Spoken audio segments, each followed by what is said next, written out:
the June 22nd meeting of the Planning Policy Commission. Tonight, we're going to talk a little bit about parking in the city of Issaquah and open it up to a public meeting, if anybody is here to discuss it. Before we get into the meeting, I just want to say one thing. About a week and a half ago, I got an email that was really just depressing, kind of. It was about a commissioner that had been on the commission for about almost 8 years, I think, and he passed away. So I just wanted to say that, offer our condolences to Ray Extract's family, and I wanted to make sure that it got into the record. I know they're not there watching this, but I just wanted to make sure that the city would say thank you for your service and sorry. So, anyway, with that, approval of the minutes. I know that some of you weren't there at our last meeting, but we did have a lengthy discussion on how to be a good commissioner. So would anybody like to Make a motion to approve the minutes? have a second? Second. All those in favor say aye. Aye. Opposed? The motion carries. I would like to change one thing on the agenda tonight, if it's acceptable to the rest of you. I would like to move the election to the end of the meeting so that we can go through the meeting and then have that at the end. Is that okay? Mm-hmm. Okay. So with that, Lucy, please start us off on this great conversation on parking. Good evening. I'm Lucy Sloman. I'm Land Development Manager in the Development Services Department. Is that better? Don't want to eat it. How about like that? There you go. Okay, thank you. So tonight we're talking about the first moratorium work plan item to come to PPC, I believe, and it's parking. So I'm just going to give you a little bit of history. Last summer, in 2013, the Central Issaquah standards were adopted, and there was something in the Central Issaquah plan that required that there was a evaluation every 3 years. So we did that last July, and one of the things that was noted in that evaluation was of the 14 or so projects that we evaluated, the 7 residential projects all had structured parking. Of the commercial projects, only 1 had structured parking. So as a result, or maybe not, when the moratorium was enacted, parking was identified as one of 6 work plan items for the moratorium. And related to parking, we asked 2 questions. Is Issaquah parked right or not? This was just for Central Issaquah. And should structured parking be required? To do this, we hired a consultant team, Fair & Peers, which is a transportation engineering firm, and a sub-consultant, Eco Northwest, which is a financial economist company. And on June 7th, we presented our findings to Land and Shore, and their direction was to leave the parking standards unchanged and to implement a structured parking requirement. And so then staff went away and worked on code amendments, and that's what we're bringing to you this evening. So the recommendation is as follows. For the office uses, buildings over 5,000 square feet would have 1/3 of their required parking in structures. For residential uses, again, 1/3 of the required parking would be in structures. And for retail, there would be no structured parking requirement, just the existing encouraged. And there would be no exemptions or adjustments proposed. So I know there were a lot of different memos, so I pulled out some of the information that I thought might be relevant just as by way of an introduction. So the staff evaluated a number of residential, retail, and office projects. Of the 6 office projects we evaluated, there was a range from 0 to 93% of each project's parking in structures, with an average of 43% and a median of 31%. For retail, it was between 0 and 25, with an average of 21 and 12. All the residential projects we evaluated had structured parking, and that was 14 residential projects, with an average of 45% and a median of 31%. So that's the sort of on the ground, what are we seeing? Eco Northwest has been working on economic analyses in the city for a while, associated with vertical mixed-use projects and affordable housing.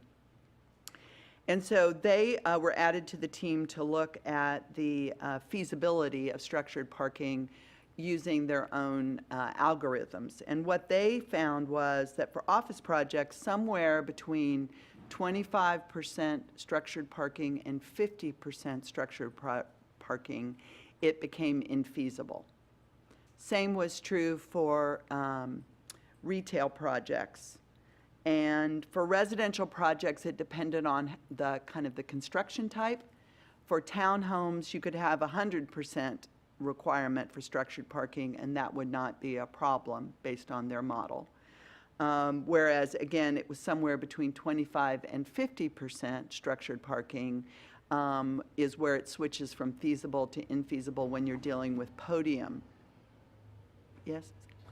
Question on that. So when they were, for their analysis, were they looking at current project cost and project values, or were they trying to forecast what would be feasible, you know, assuming continued growth and rise of land values and over a 5-year or 10-year period? What was the relevant time frame? I think they were looking at current. So it's current? Okay. And so the administration's recommendation is both a combination then of achieving the vision that was established in Central Issaquah and trying to avoid unintended consequences such as reducing the likelihood of redevelopment or new projects. And then we have our next steps. I'm just doing a quick overview. I'm more interested in your questions than presenting a lot of detail. Once we've had the discussion with PPC, we're hoping we'll get a recommendation this evening. Then we would return to Land and Shore in July, and we are scheduled to be in front of council for adoption mid-July.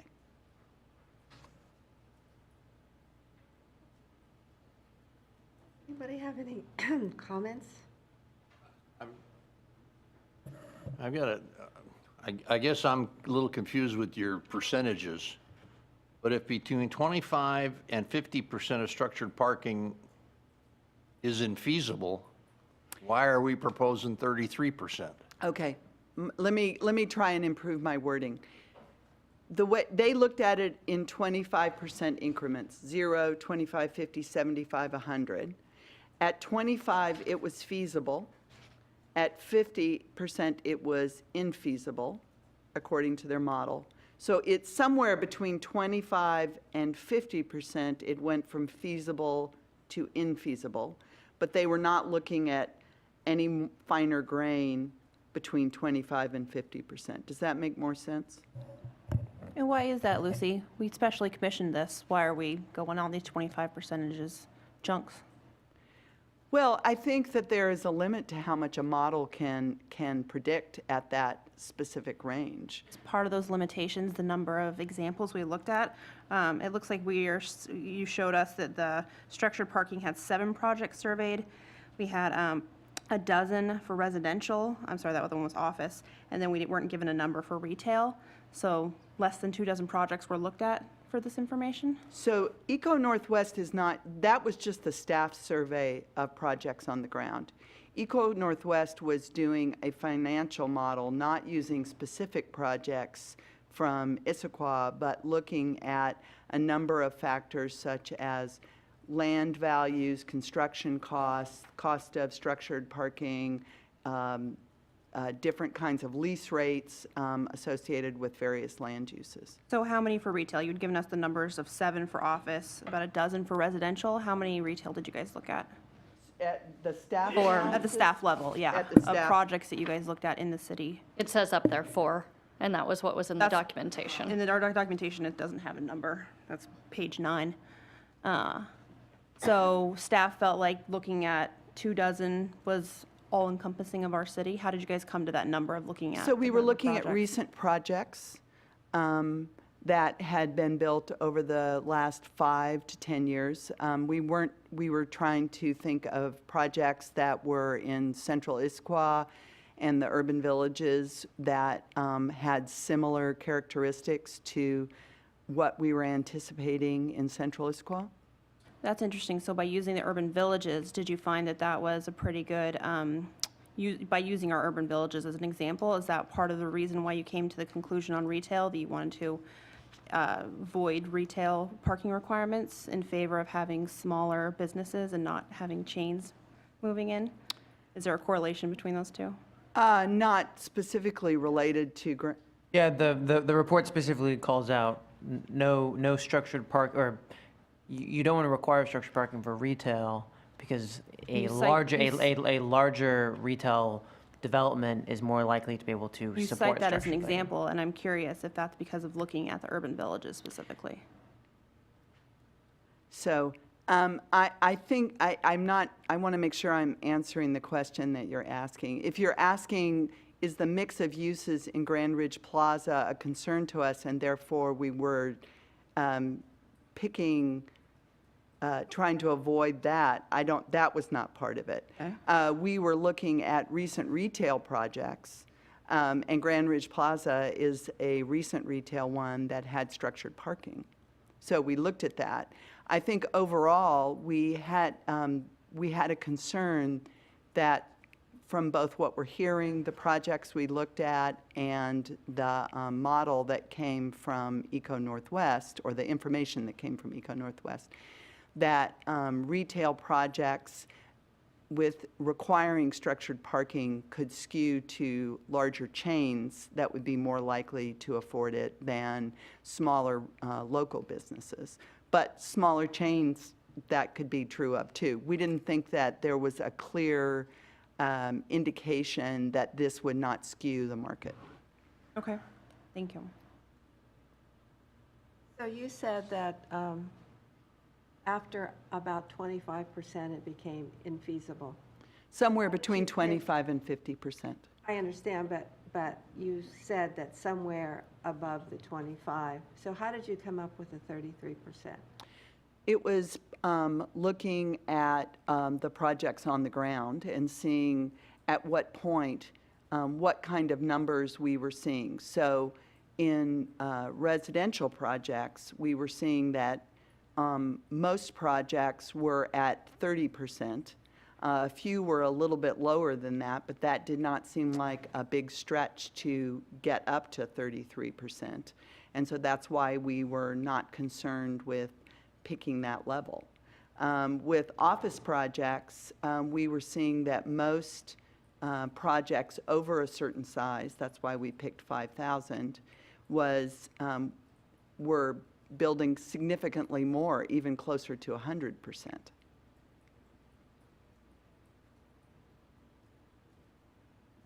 So in the retail, who would actually, if we went forward with your recommendation, who would be the ultimate benefiter, In retail? right? So who would benefit if we went to 25%? I just want to make sure I'm tracking your question. Who would, in the retail marketplace, if we set it at 25% required structured parking, who would benefit? Correct. Probably moderate to larger stores and chains that could afford to build structured parking. What we were seeing in Central Issaquah in the first few years of implementation is that the development projects were small and they were building no structured parking. especially when it was redevelopment of just a pad. Most of Central Issaquah is, has 75% parking lots. That was one of the factors that drove the establishment of the Central Issaquah plan. And so many of those can redevelop and do not need to build any extra parking. So we're seeing that the little ones are able to use surface parking, and until they do a full redevelopment of a piece of property, structured parking would be pretty burdensome. So let's take the Safeway Target shopping mall. In the middle of the summertime, I would say on the weekend, you could have 40% capacity. And Christmas, it's almost at 100% capacity. So how would this impact that if they were to redevelop today to this recommendation? What would that story look like?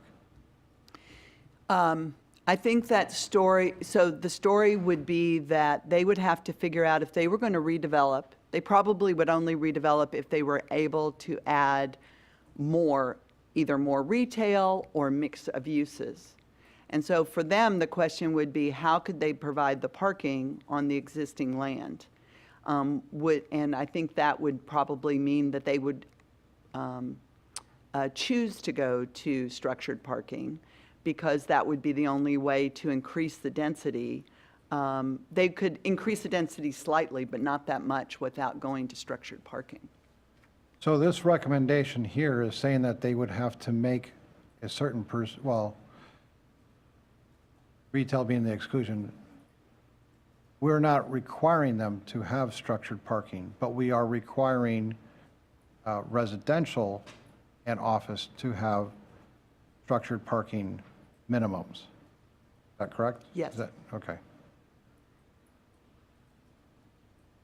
So if I want to build an office complex, and it turns out that I go over my hump and it becomes infeasible at 30%, how does the city work with me as the developer to address the 3% parking?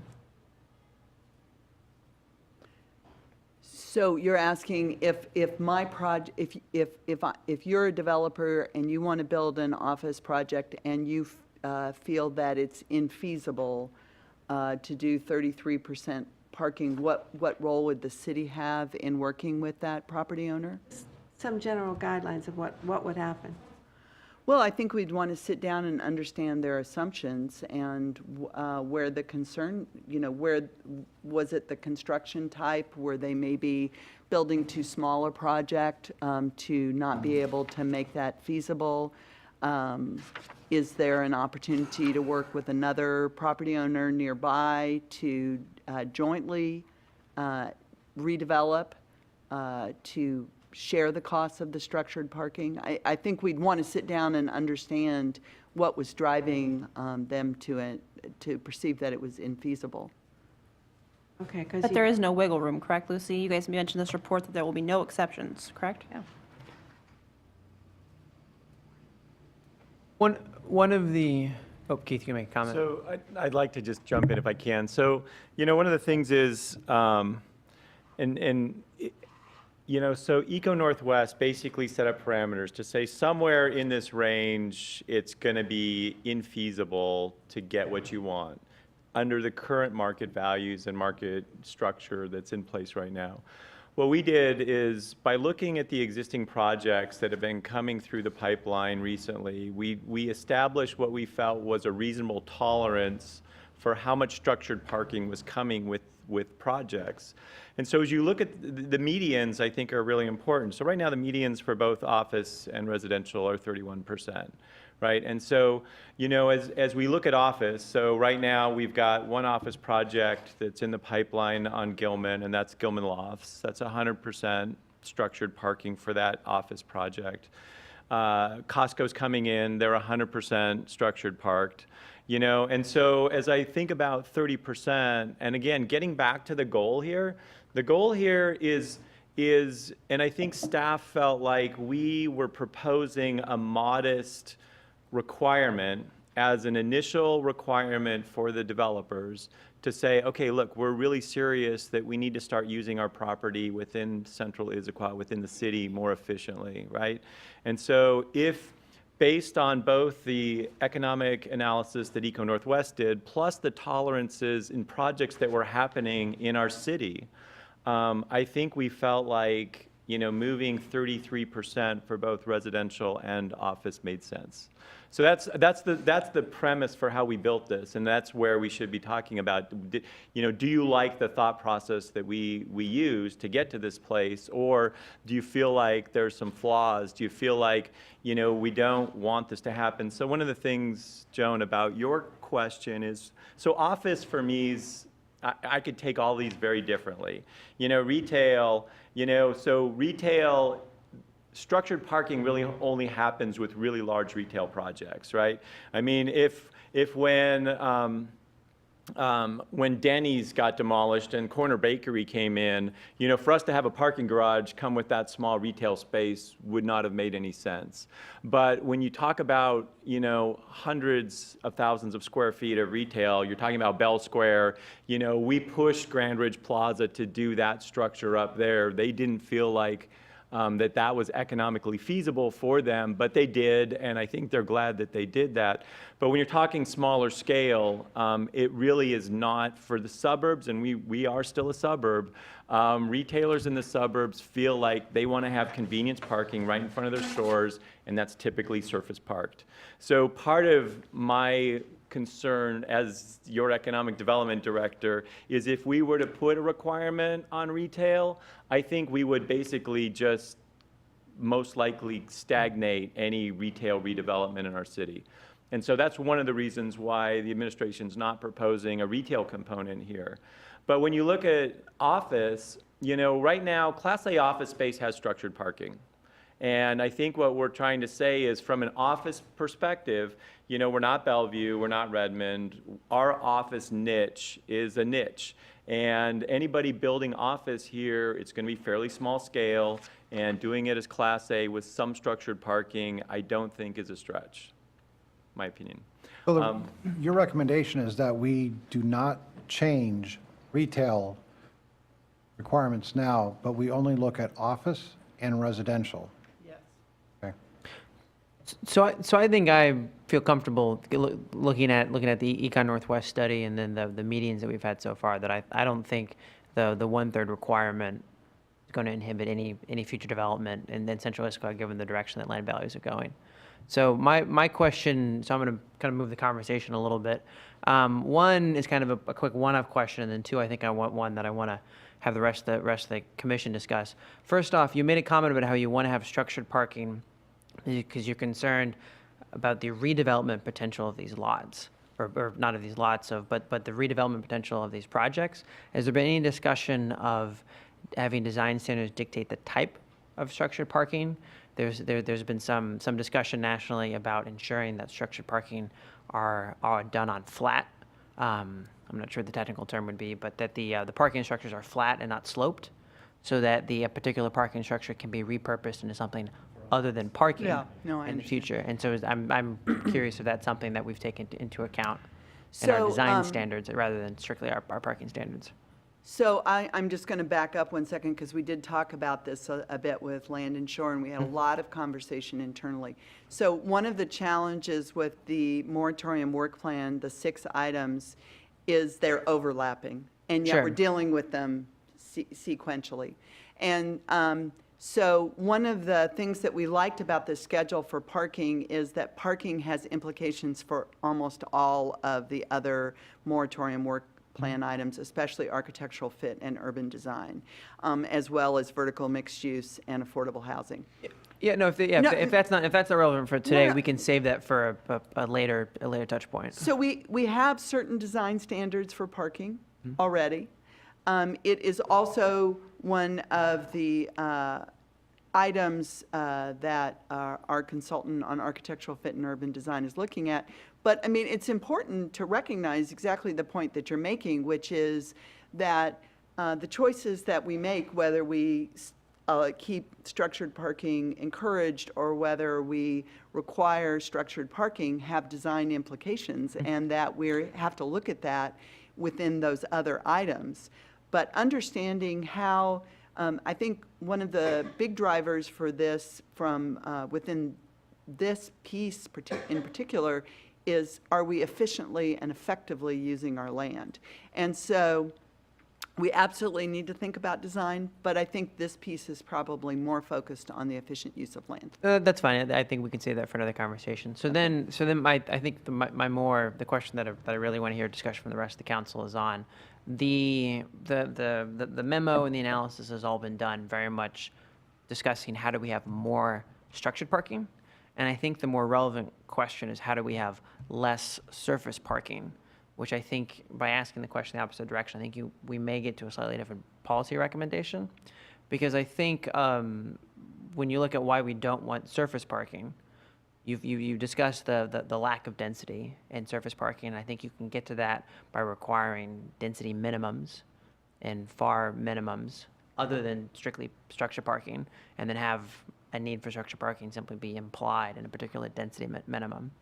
And I think also, and I don't remember if this is discussed directly in the material, but in the context of trying to evolve Central Issaquah from being a suburban environment to a more urban environment, is the fact that surface parking tends to degrade the pedestrian experience as you navigate the city. And so I think this is the appropriate venue to have this discussion, but we can maybe put this aside for something more like VMU. But I would really like to see something that, as we move towards encouraging structured parking, I would also really like to see something that discourages certain types of surface parking. Because I think if I look at a project that has surface parking in the back of a lot that's facing away from any primary street and a primary pedestrian access, I don't really care if it's surface or structured. If it's surface and we need more density later, it can always be redeveloped. But that surface parking isn't taking away from the urban character of the particular neighborhood.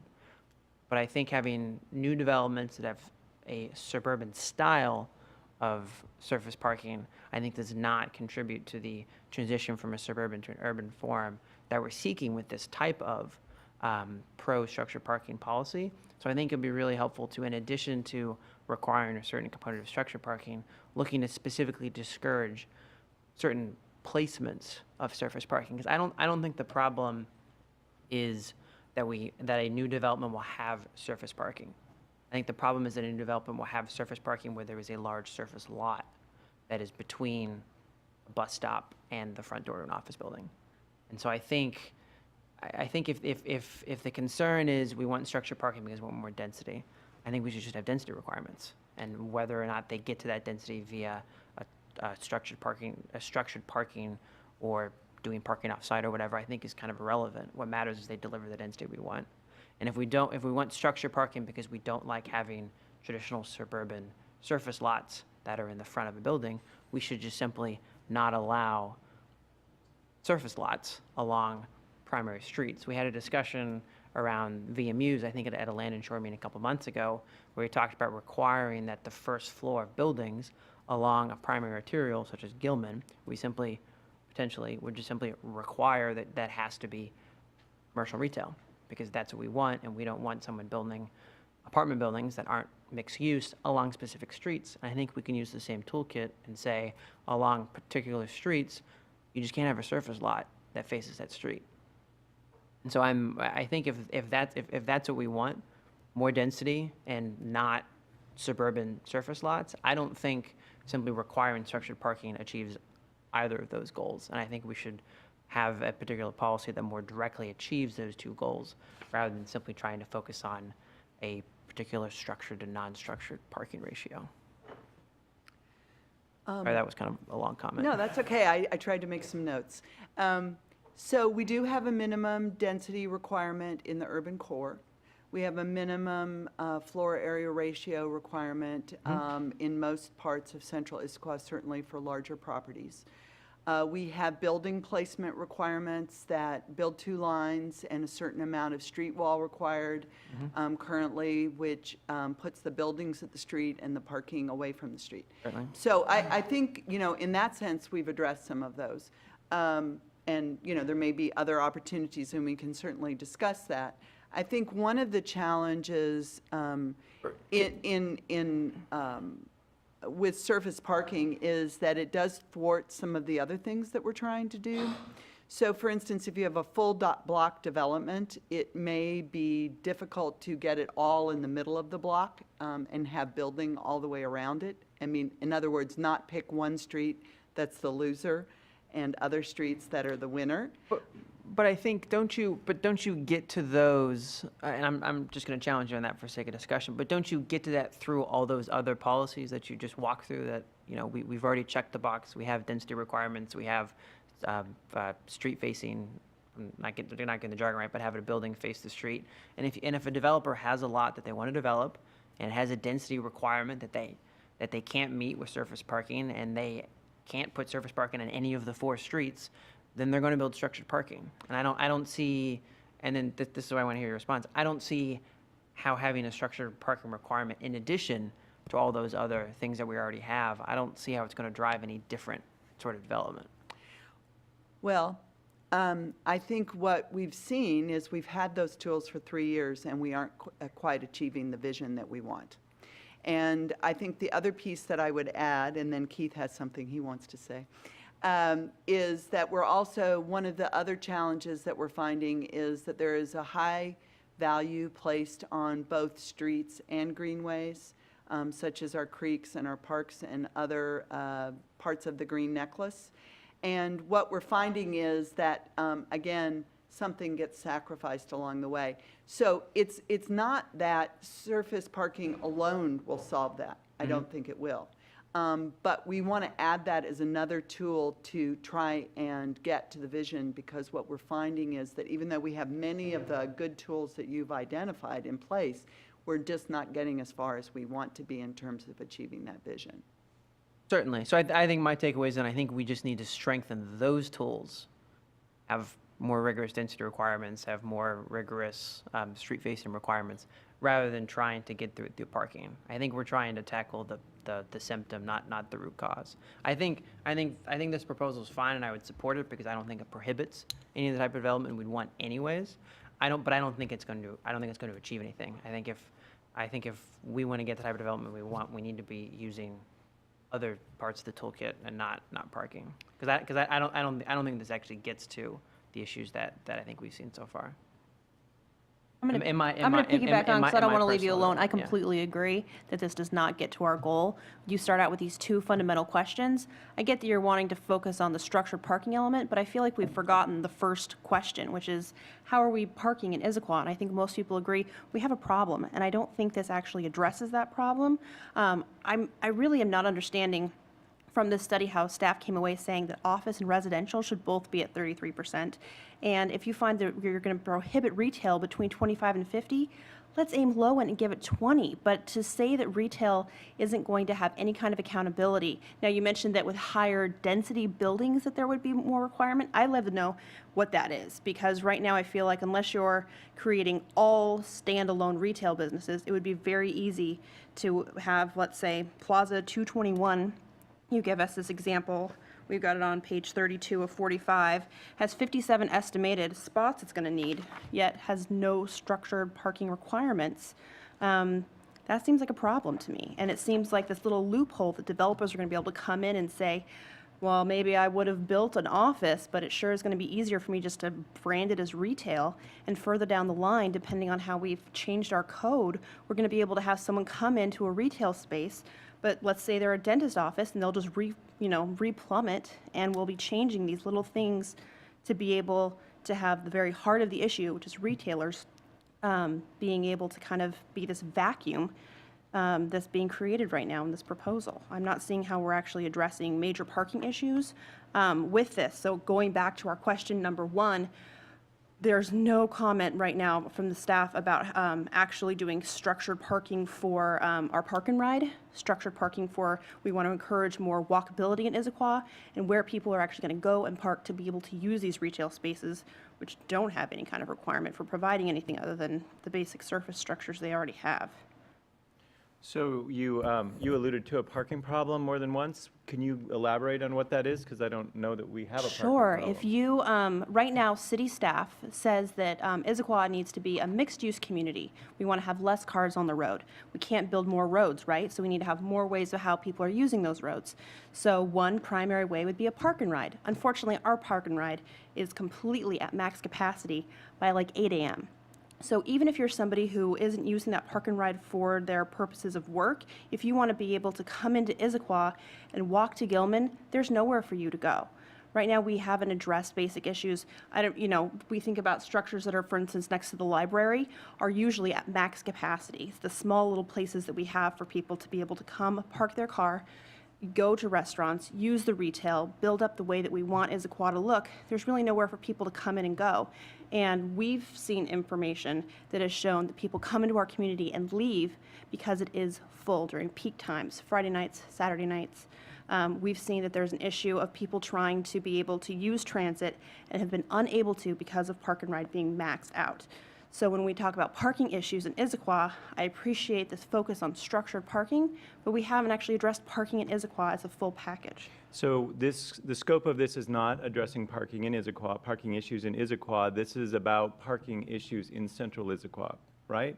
So Old Town, not applicable. Highlands, not applicable. We're talking. Central Issaquah is. Central Issaquah is the focus of this work item. And I think one thing to keep in mind is, believe Land and Shore already made a decision on how much parking and decided to leave the requirements as is. And so what we're discussing here today, and correct me if I'm wrong, Keith, is what kind of parking, not how much. And so I think Keith would like us to not get distracted on volume of parking. I think the question is how much parking. So let's Or, talk, excuse me, what I don't kind mind of talking parking. about that for a little bit, because Sure. we can do that. So right now, so Land and Shore basically gave a nod, but at the end of the day, what comes out of Land and Shore and what comes out of the city council will be a product of this conversation as well. And so let's leave that right here. So what Fair and Pierce did is they looked at right-sized parking, and they looked at how parking was being used as Atlas. So they used Atlas as a case study because that's really what generated the issues and the moratorium item for parking, was the concern that there was spillover parking issues from Atlas out onto 7th into the Commons shopping center. And so Fair and Pierce did a parking study, and if you live in Atlas and you have a vehicle, you get a placard for your car that says you're a resident of Atlas. So it's really easy to tell where those people are parking because they all have stickers, right? And so what they found, their conclusion was that people are parking in 7th and people are leaving their cars in the Commons parking lot because they want to. Not because there's not parking spaces available within the Atlas project itself, it's preference. So maybe you have an apartment that's right there on 7th. Why would I want a parking space that might be farther away back in the project when I can park basically outside the door, right? And so what Fair and Pierce said, and their conclusion was, people are parking where they want to in parking spaces that are unregulated, and if the community doesn't like that outcome, then the community needs to have a conversation about parking regulations, whether that's doing a parking zone or putting meters in or limited term parking. There's a whole group of tools that the city can use if it doesn't like how the free parking spaces are being used as the city densifies. Okay, so that's the conclusion that the consultant came up with in terms of, was Atlas right-sized parked? Their conclusion was yes, based on analysis, research, and field surveys on what's happening there now.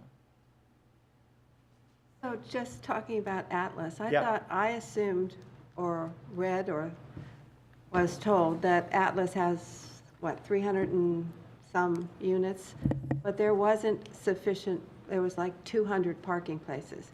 So there was a big difference between, no, there was They 1-to-1? No, more than 1-to-1. I have to look at it. I don't remember the number off the top of my head. I remember reading this. As we try to find that, I'll go and comment. I disagree, Joy. I don't think we have a parking issue in Central Issaquah. I think if you're looking strictly at park and rides, I think certainly we have more demand than we can ever possibly meet through building parking garages. But I think when you're looking specifically at developments within Central Issaquah for people trying to get to businesses, homes in Central Issaquah, I don't think we have a parking problem. I mean, I've heard 70 directly from residents that there are in I think in so. I these- think that we have a lack of conveniently available parking, which is a different problem than a lack of parking, period. And so I think Keith is right that I would much rather see a discussion around, do we need to have timed parking? Do we need to have residential permit zones? Do we need to have paid parking? I'm not hearing that discussion. That mention of tools that we can have for the city is actually not a discussion that's been brought up. But I do appreciate you talking about the discussion that you think Keith wants to have. Sure. Well, so I didn't think that we wanted to have a discussion here today about whether or not we wanted to charge for parking, whether or not we wanted to move the parking minimums. I didn't think either of those So were to in scope. just kind of move on the discussion, at some point in time, will the city consider looking more specifically at parking in the central area, not central area, downtown area? Is that on the books to do? So what the council said when we came back with our consultants, not the council, the Land and Shore Committee, was that the kinds of devices to control or methods to control use of on-street parking, they were very interested in that, but they did not want scope creep. And so they asked us to track this and bring it back as an item next year. But they really wanted the moratorium items to stay closely, hewing closely to the topics that had been specified. So because Fair and Peers had done some research, we've asked them to prepare a memo to summarize that so we have that to use next year. But we aren't addressing that at this time. And just to be clear, and because you said downtown, I don't know if you meant downtown. So there is parking issues downtown. And we know that people use the downtown parking spaces as park and ride because that bus stop right across the street for the 554 is busy from people who leave their cars in this vicinity. And when you say all day. downtown, you mean Old Town, like where we are right now? Yeah, downtown, Old Town, same thing for me. So I want to make sure, if we're talking Old Town, there is parking concern on Old Town, and the council has asked staff, I believe it's due next year, to come back to the council with an assessment of how to add parking spaces to Old Town.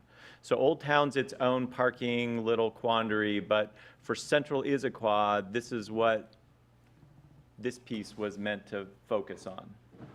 So, and then to answer Joan's question, Atlas is parked at 1.2 stalls per unit.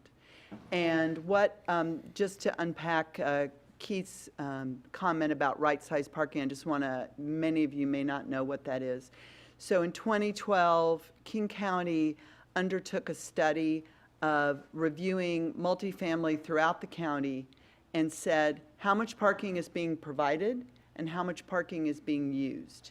Because there was a concern that we may be over-parking, thinking that that's what we need. And as just on a county-wide basis, what they found was that it was generally parked at 1.6 stalls per unit, and it was being used at 1.2 stalls per unit. So, I'm sorry. What do you mean? So, No, so can I ask you a question? So you said 1.2.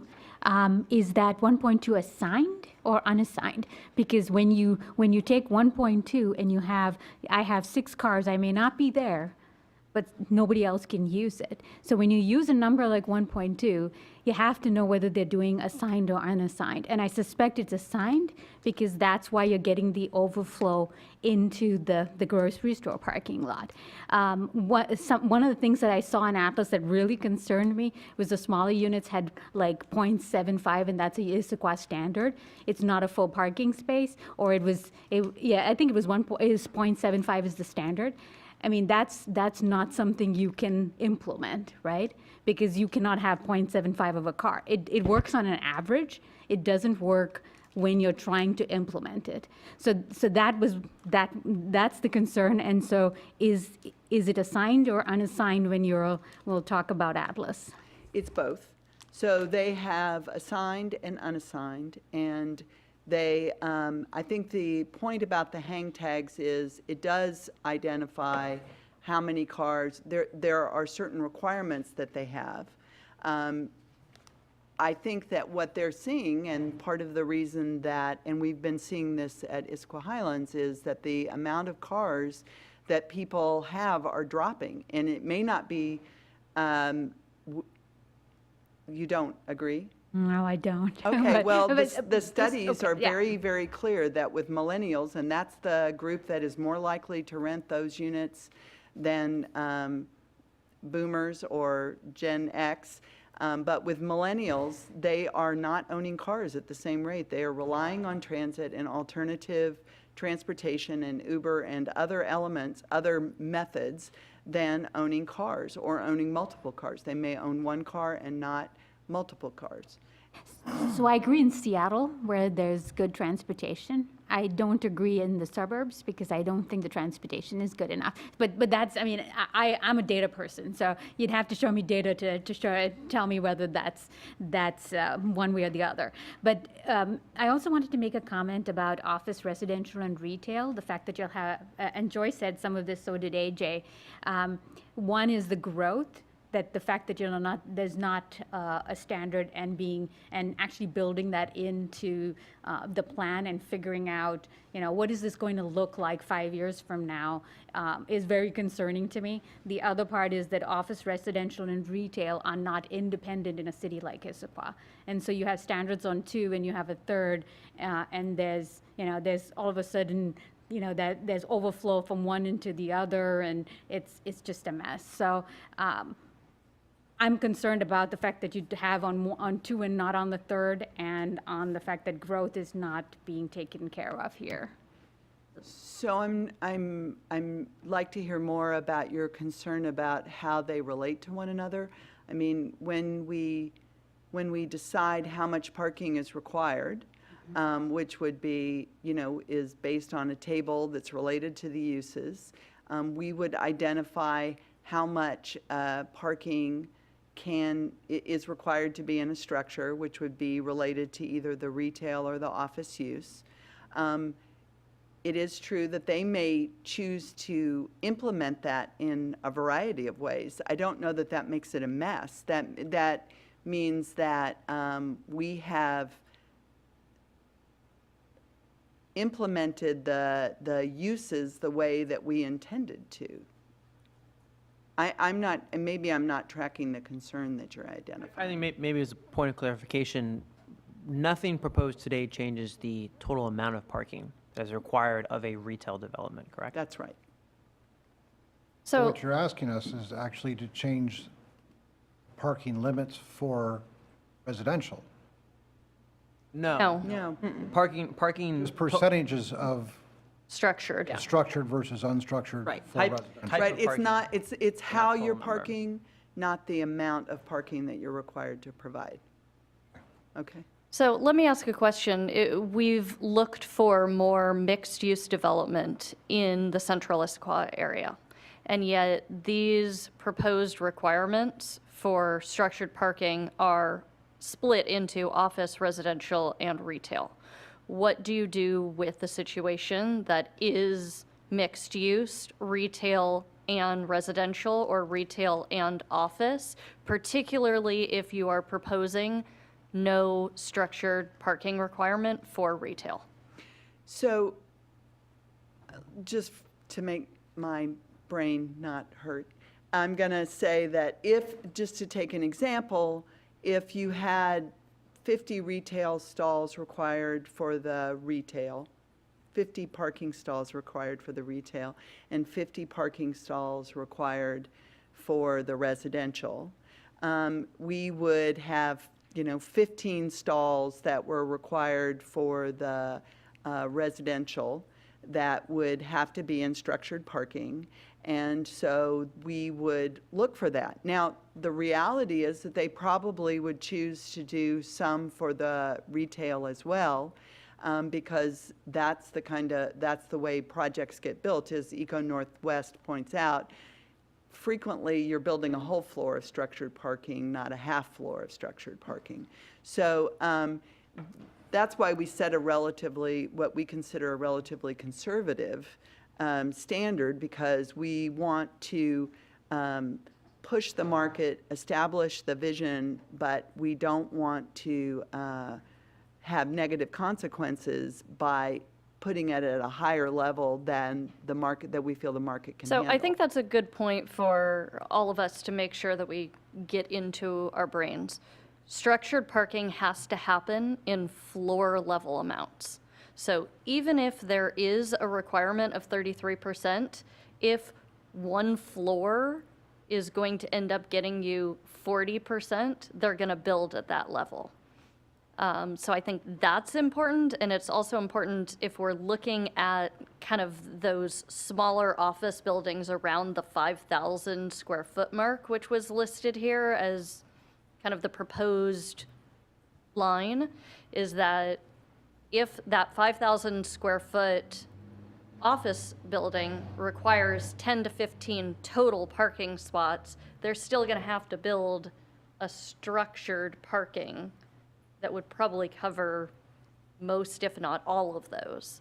And so Well, it's not always true. I think it depends on the method that you park it. Is built under counts as structured, correct? Right, True. so underbuilding, which, to take your example, Lindsay, I think is a likely one, and we are seeing this in some of the residential projects where they have, say, townhouses at the street, and then behind that is what is underbuilding parking, and then the residence is above that.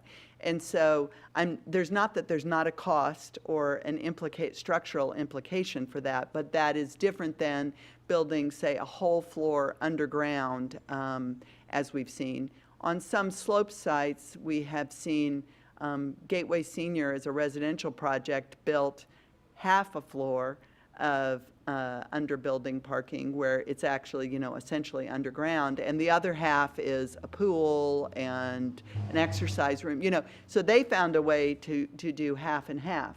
So, I mean, that's one of the challenges, is that there are different structural construction types, and that's another reason that we didn't set it particularly high, because we aren't trying to get it so fine-grained that if you build with this construction type, you have this percentage, and if you build with another, you have a higher or lower percentage. So if I look at the question, and I'm shifting topics, so if I look at the questions on, so number 2, structured parking, A, ensure land is used more efficiently. B, discourage the continuation of single-story surface parking in suburban development. So a specific goal is to not have the little, one building, one store with, a little surface parking lot around it. We specifically do not want that to happen. So that means that we generally do not want freestanding retail. Is that fair? We don't want a retail building surrounded by surface parking lot. That is not the building form that we're trying to evolve into. I think that's true. So do we even want retail ever to be built by itself? When we don't, isn't the whole point of the VMU thrust is to have retail always mixed with the office and residential? Office or Well, residential? I think Or is that, that not fair? We're continuing to study VMU. I think the VMU is vertical mixed use, just to make sure everyone's in on the lingo. I think one of the things that you see with vertical mixed use is that our market isn't quite ready for it. But even if it was absolutely roaring for it, it's unlikely that you're going to have it on every street everywhere. You would tend to, even in Seattle where they've done that, they had a lot of empty storefronts for a long time. Now, the market catches up when you get a certain amount of density and those infill. I don't think we're quite at that point yet. And so probably more appropriately, we're targeting certain areas for requiring vertical mixed use based on a number of factors which we're identifying. And how does that interplay with retail not having structured? Or I guess, I'm thinking out loud here. Well, Is it just the fact I that- guess I'm focused on the piece which I think that we did not find a ready answer to. but the piece about the single-story retail. I think that part of our, the reason I'm talking about vertical mixed use is that that is part of a multi-story building and as a preference or a requirement. So we're not requiring multi-story buildings. There are certainly implications, land values, structured parking, minimum densities and things that may push people to that. But we, I think, especially because we feel that the retail market, though strong here for new rebuilding of it, unless you have a larger piece of property that, or you're doing a full or sizable redevelopment, you're just not going to be able to incorporate structured parking. And we're not willing to risk that we would not get new businesses in on a pad because we've required structured parking for all retail uses. I've got a couple strategic questions here and kind of, if you can follow along. Thinking about the urban core, when we go higher density, I'm thinking 200 or 300 units a building, we are not changing the parking requirements in terms of volume. We're saying that there's going to be less structured parking, therefore there's going to be more surface parking. Is that the argument that I'm hearing? No. So we are ensuring that some portion of the parking for residential projects will be structured. We are not changing the requirements for how much parking is required. Okay. To be clear, the requirement now is 0%. For zero structured is required right now for residential, for everything. Okay, so when we are looking at this argument and we're saying we're going to increase structured parking requirements for high-density residential, For any residential. okay? So the higher the structured number, the fewer surface stalls we're going to have, which means we're going to have fewer cars parked on street surfaces and less land being consumed by single stalls. Not we not increase- necessarily. The percentage of required parking that has to be in a structure is the same no matter the size of the project. Obviously, a bigger project has more parking required, so it's going to have more parking in a structure. The part that Keith was talking about earlier in terms of people using on-street parking is about human nature, which is that people like to park where it's convenient. Correct. Some people will park where it's cheap, and some people will park where, will choose to pay for parking because they like to have a guaranteed covered parking space. Those are the nature of, you know, the two kind of parking natures that there are out there. So in this unit, this imaginary unit, hypothetical, that's 400 units in size, we're saying we're going to lower the structured requirement. There is no structured requirement. Okay. So we're not lower. What I'm seeing is 43% and 33%. No, that's what's, that's what's So happened. the numbers up here at the Not what's top required. are what we found in the projects that we surveyed. Happening without a requirement. So those are just Okay. what we're finding as a way of saying, well, if we look at what's being built in Issaquah, how does that compare to the numbers that Eco Northwest was finding in their analysis? So we are not, we are setting it, we're setting it closer to the median than the average, but we are not lowering our requirement. We are actually setting a requirement that doesn't exist currently. We're establishing a structure requirement for residential then, instead Yes. of where one is absent today. Yes. All right, so that's the part I was really confused about, because I'm thinking, why are we reducing it, but we're not reducing it, we're actually increasing it, we're creating that space. Yes. Okay. And I'm still failing to understand how staff believes that office and residential needs should be at the exact same percentage for structured parking. Yeah, I would be fine as all the way going up to 100% for office.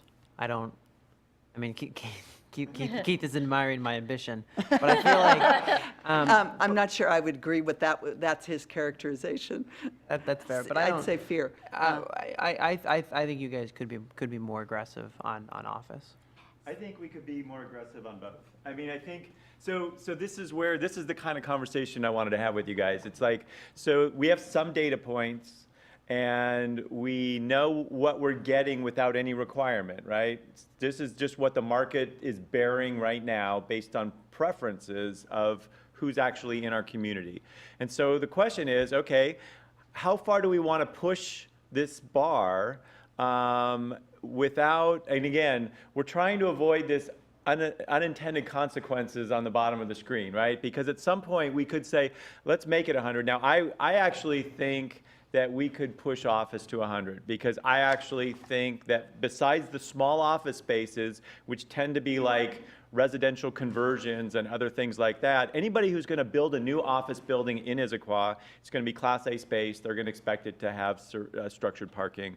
And so having either 100% or, sometimes having some surface parking for either, For sure, yeah, I mean, 90 you end up couriers getting and deliveries and drop-offs, all that kind of stuff is kind of norm. But so it doesn't freak me out, but that's pushing, I think the approach we took was, let's go 33% and see what happens. And then if the market is still responding well and people are still wanting to develop in Central Issaquah, then maybe we move it to 66%, right? And so you can, there's different approaches here. One is let's go to where we think the market tolerance can accept it, or let's nudge our way that way.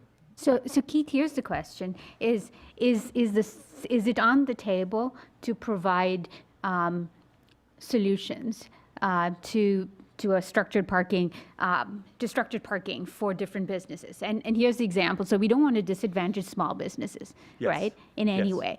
So city garages is the way to have structured parking and accomplish a goal for smaller businesses where they have the structured parking, but they don't have to build something, right? Right. And so they may have a small office, they would qualify as office space, right? If it's Right. even if it's a small office, and they don't have the space to have parking. So is it on the table to have the city create this structured parking and then have it costed out across a bunch of businesses? Yeah, can we talk about parking benefit districts? And I think there were two terms used, parking benefit districts and, Shared Lid. parking or. Local improvement yeah, districts. thank you.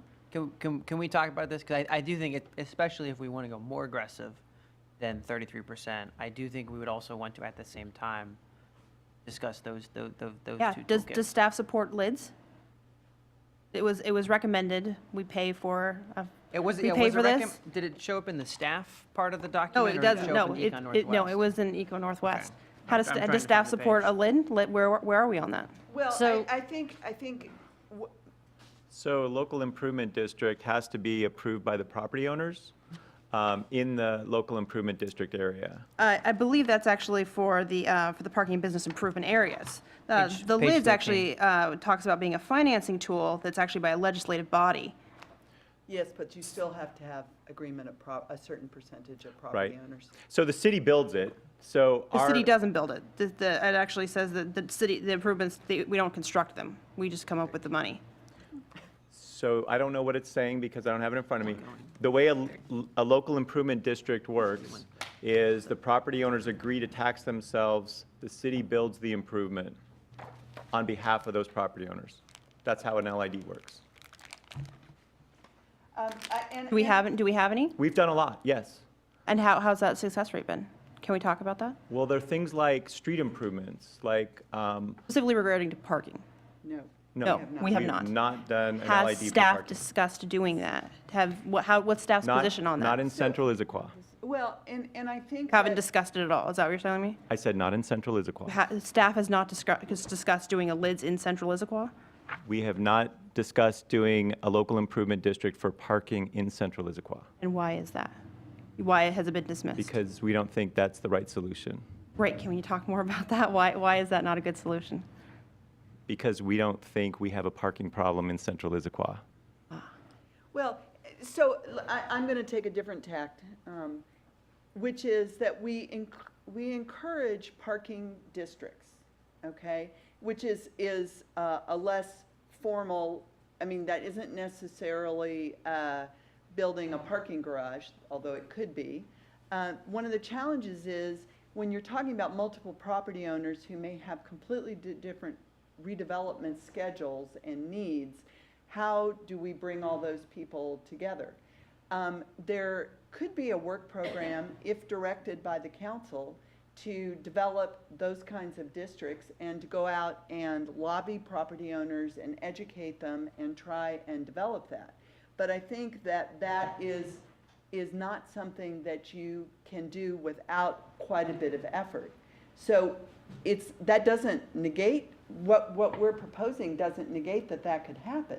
That could be the next step because every year, as Jennifer painfully knows, we have to prepare a report for the council on the implementation of Central Issaquah, and then there's this 3-year, more in-depth report that we do. We could, after 3 years, say, okay, we want to move this further and faster, and the way we're going to do it is by trying to implement one of these various kinds of districts or LIDs.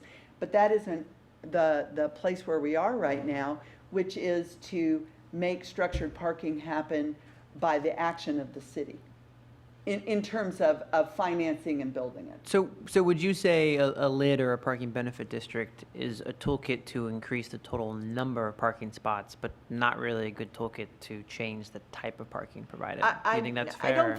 I don't know that that's necessarily true. I just think it requires it places it at a priority of staff time. There's a lot of legwork. Right, basically. and I'm not saying that's bad, it's just not what we've been asked to do at this point. Sure. So it's, so you would use it more as an economic development tool, frankly. I mean, so let's assume that we want to redevelop Central Issaquah and we want to build a bunch of parking spaces so that could then facilitate property owners to redevelop and not have to provide those spaces. They could buy into a garage, basically. Mm-hmm. And so that's one way to actually incent redevelopment to happen, is to actually build the infrastructure that makes it easier for those properties to redevelop. But because we believe that we can privately fund a substantial amount of structured parking, we don't need a LID because these thresholds should be able to be easily met by existing or upcoming development. We're taking one small step towards the vision in terms of more urban form and Lucy. using our. Thank you. Sorry, wall leaning's bad.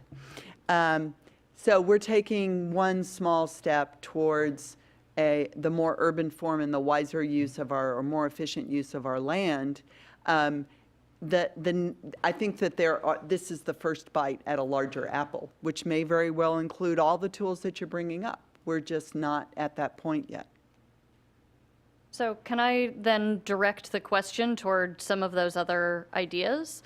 Because Eco Northwest, in their presentation here, goes through case studies for the city of Portland and the city of Redmond and talks about other ways to incentivize structured parking.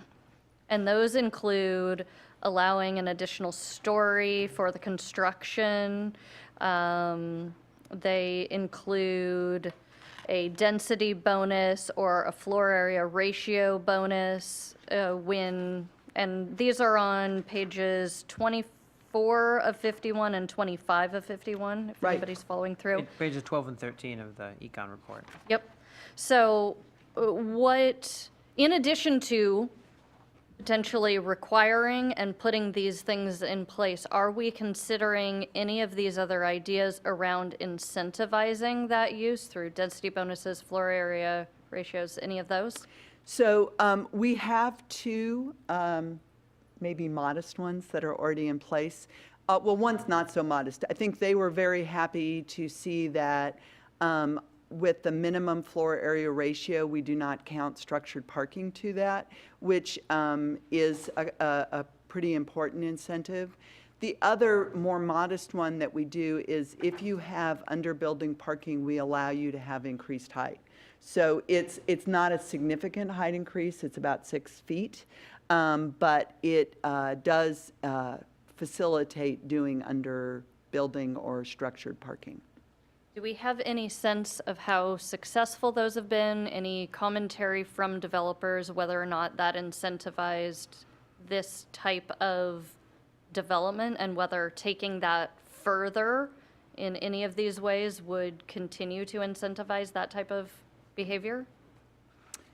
I don't know directly. I know that they were very happy to get the extra height. I don't know if that was, say, a tipping point, how much of an incentive it was in their decision-making, because there are a number of factors that come into play. I would love for the PCC, are we the PPC or PCC? Depends on if you want groceries or policy. I'll stop by the PCC afterwards.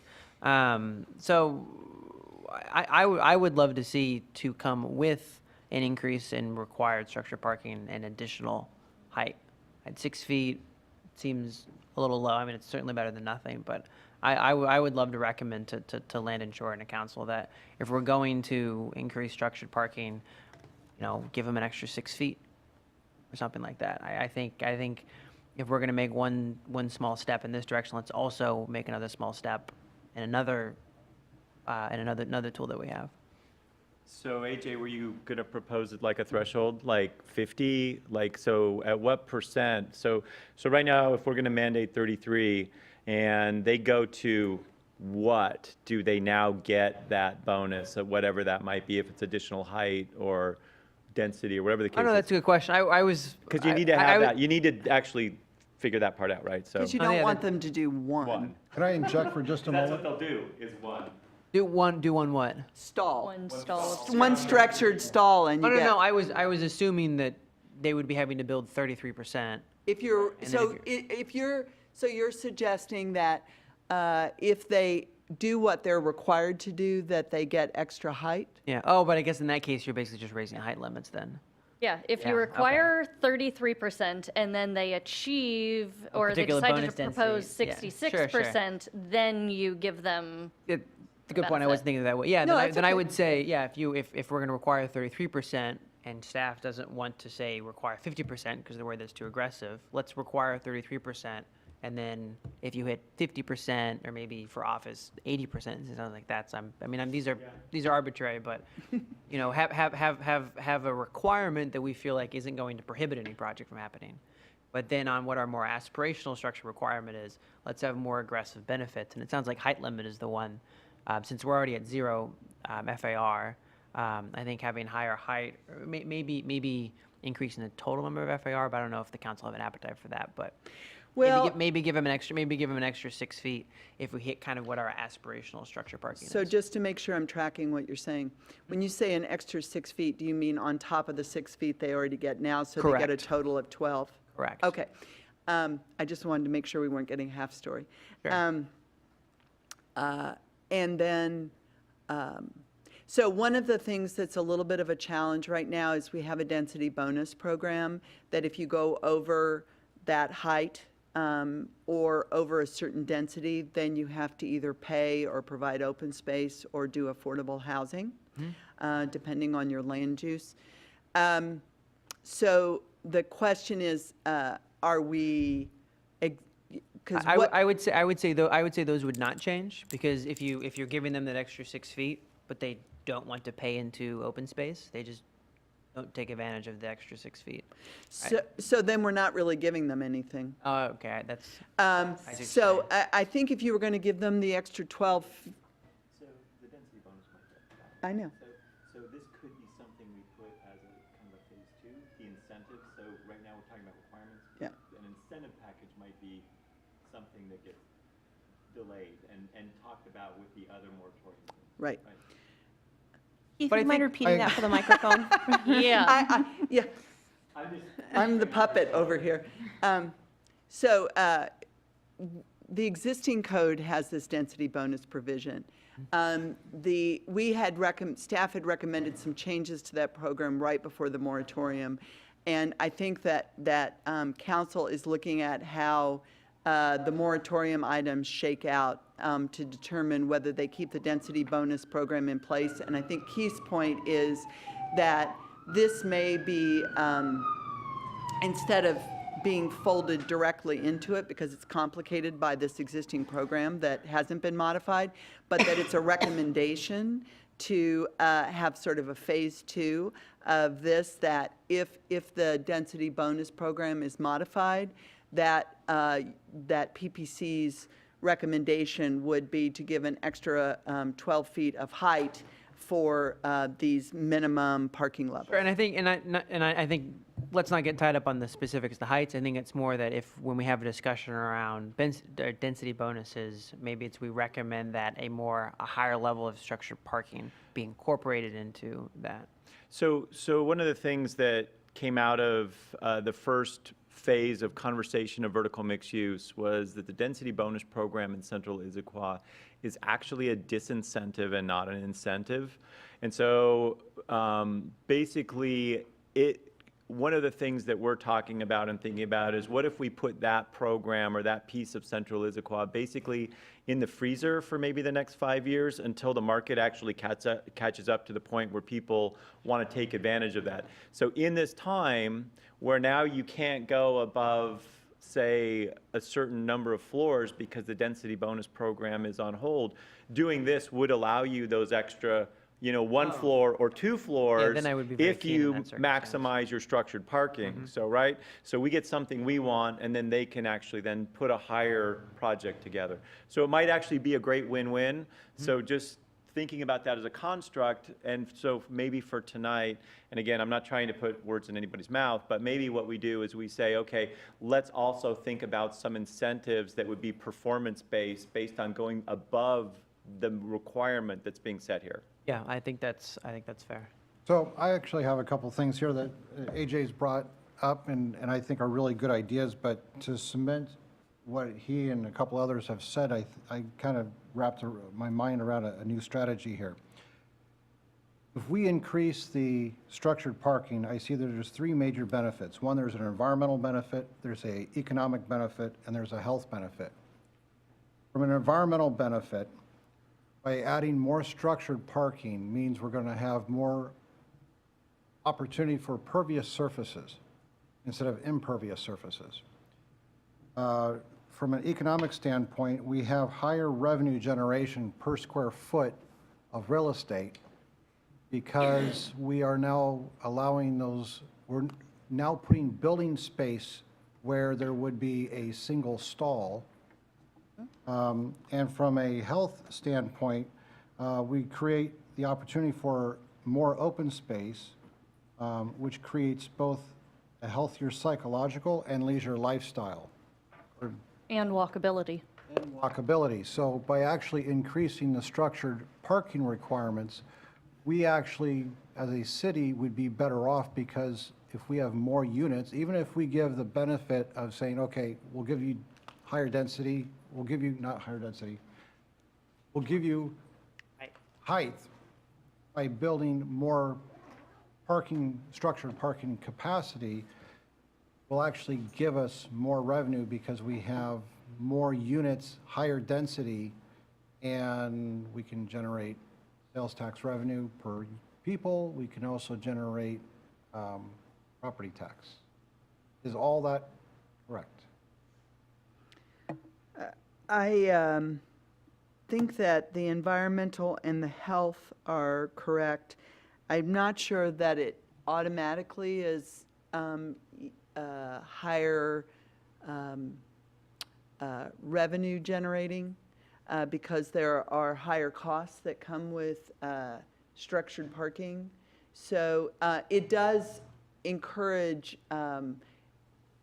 not just spreading out more so that once you build a bigger building, then you have more density, and it could do that. It could generate more revenue, but I don't know that it inherently does that.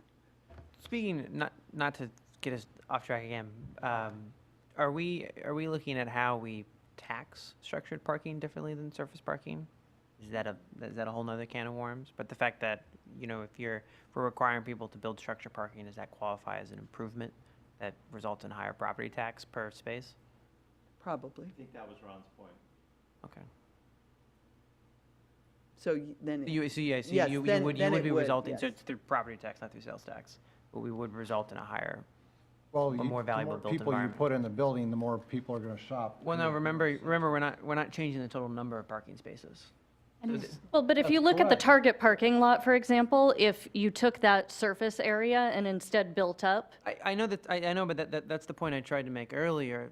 Whether or not it's structured or non-structured has nothing to do with the total amount of density. And if what we want to achieve is a denser environment, then But we should be looking at our density requirements. But actually, Doesn't that's have to do not with- correct, because if you have less surface parking, that means you can utilize that square footage of space for higher density Yeah, housing. but but if you that's only go true. up one story, then does it make a difference? Yeah, and then, but that's true regardless of whether or not we required structured parking. If we want people to hit, if we want a developer to hit a certain minimum density, we should just require a minimum level of density.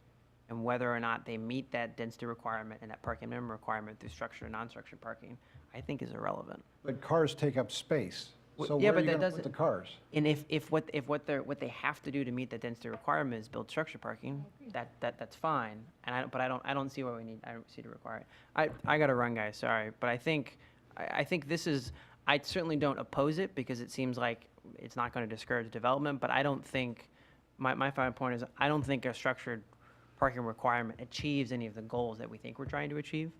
I don't think this will hurt. But I think to achieve the density and the urban form that we want, I think we need to achieve it using things other than structured parking. So, all right, I gotta run. I'll see you guys next time. Conversation. Yeah, great conversation. Keep having fun without me. I'm sure glad I don't have to go through this all the time and be creative and think about all these things and then have a group of people come in and say, you forgot about that, or could you do this? It's hard. that's my life. There's always So- things that you don't think of that could make it better. Right. And all of us are looking to make Issaquah better, so, Well, yeah, right? Absolutely. yeah, so, So if we're at 43% structured parking, we want to propose a 33%, why would we go lower than what builders are willing to build at now? I had a related question, which is about this infeasibility. So I know they gave the range, but presumably, I mean, and also this is only based on 6 offices, but if, I don't think that the offices would be building at an infeasible rate if it were actually infeasible. So it seems that this is on the lower end of what is infeasible, at least for offices, if this is representative of offices. So we can go higher. I think what we're concerned about is we are testing a market. We are trying to look at a number of factors so that we're making an informed decision, and we're trying not to break the market in the Yeah. process. And So, I had one other thing just about, so working within the framework of these numbers for requirements for the different office, residential, and retail. So it's 33 for office and residential, and then nothing on retail. And I think that a number of the concerns as far as vertical mixed use and then redevelopment from one type to another, from an office to retail or retail to an office, and then also the fact that for offices, if they're too small, then you wouldn't have the requirement. It seems like for retail, if retail were also put at 33%, that would be similar, and it could have a similar space requirement to the office, because the reasoning for why you wouldn't want, it seems to me that the reasoning for why you wouldn't want to put this requirement on small offices is similar to why you wouldn't want to put it on small retail. You want to encourage small retail, I right? think it's how people use that as parkers. People who are in an office environment want to park in structured parking, but the retail developers are concerned that if they only provide structured parking, people won't be able to park right next to the store that they want to go to, and thus won't shop as much. Well, but for especially for large projects, it seems like if we want to encourage small projects and we don't want to encourage large projects for retail, large box chain stores, one thing would be to put the requirement on the large stores. Or, right now staff is recommending no change to the standards. How about we change the standards a little? If we don't want to put all of our eggs in this structured parking basket, we think that this is going to give us unintended consequences. I don't understand why Keith is telling me that, but you don't believe that Central Issaquah has a parking problem, but clearly we're trying to address increasing parking in Issaquah. So maybe does staff think that that's like a future problem we're going to come up against? So, so I'm the Economic Development Director in addition to being the Development Services Director. As the Economic Development Director, we talk to our businesses every year, and our businesses don't tell us that they don't have enough parking. So in Central Issaquah, along Gilman, the businesses that we do business visits with every year, parking is a concern for every retailer. But signage is, there are other things that drive their needs. Parking in Old Town is a concern for the businesses in Old Town. But for Central Issaquah, what I can tell you is parking is not the main issue. Right now, it's traffic. So one piece I want you guys to be aware of, again, I think it's about parity, is to our knowledge, and we did as much research as we could only find one other city that was proposing a requirement on structured parking, and that's Federal Way. And they've had that legislation queued up for a long time and has not been able to get their council to approve it. So we are going to be seen as being someone who's doing something that nobody else is doing by just requiring structured parking in the developments that are coming in Central Issaquah. So that's one of the reasons why we're taking a fairly conservative approach to this, is because we're kind of jumping out there where no the other cities are not doing that. So that's just a piece of information I want you guys to be aware of. So then what are other cities doing that are achieving structured parking? Are they achieving structured parking because their land values are more expensive and land is less available and thus it just becomes a requirement? Are they achieving it because they have the density requirements and it's required because of that? What is Or because it's baked causing into that? or because it's baked in already to their numbers. They have to achieve it, and it's the most economical way for them to do it is through structured parking, because they already have to achieve a certain amount of parking. Which we're not moving our standards at all. So, so everybody does things a little bit differently. So like for Redmond, around Cleveland Street, they've mandated mixed use for 6 blocks, basically. So you're getting structured parking, and one of the things I was going to say, Lindsay, is if you're getting 5/1, if you're building 5/1, you're structure parking that just because of the quantity of parking that you're providing.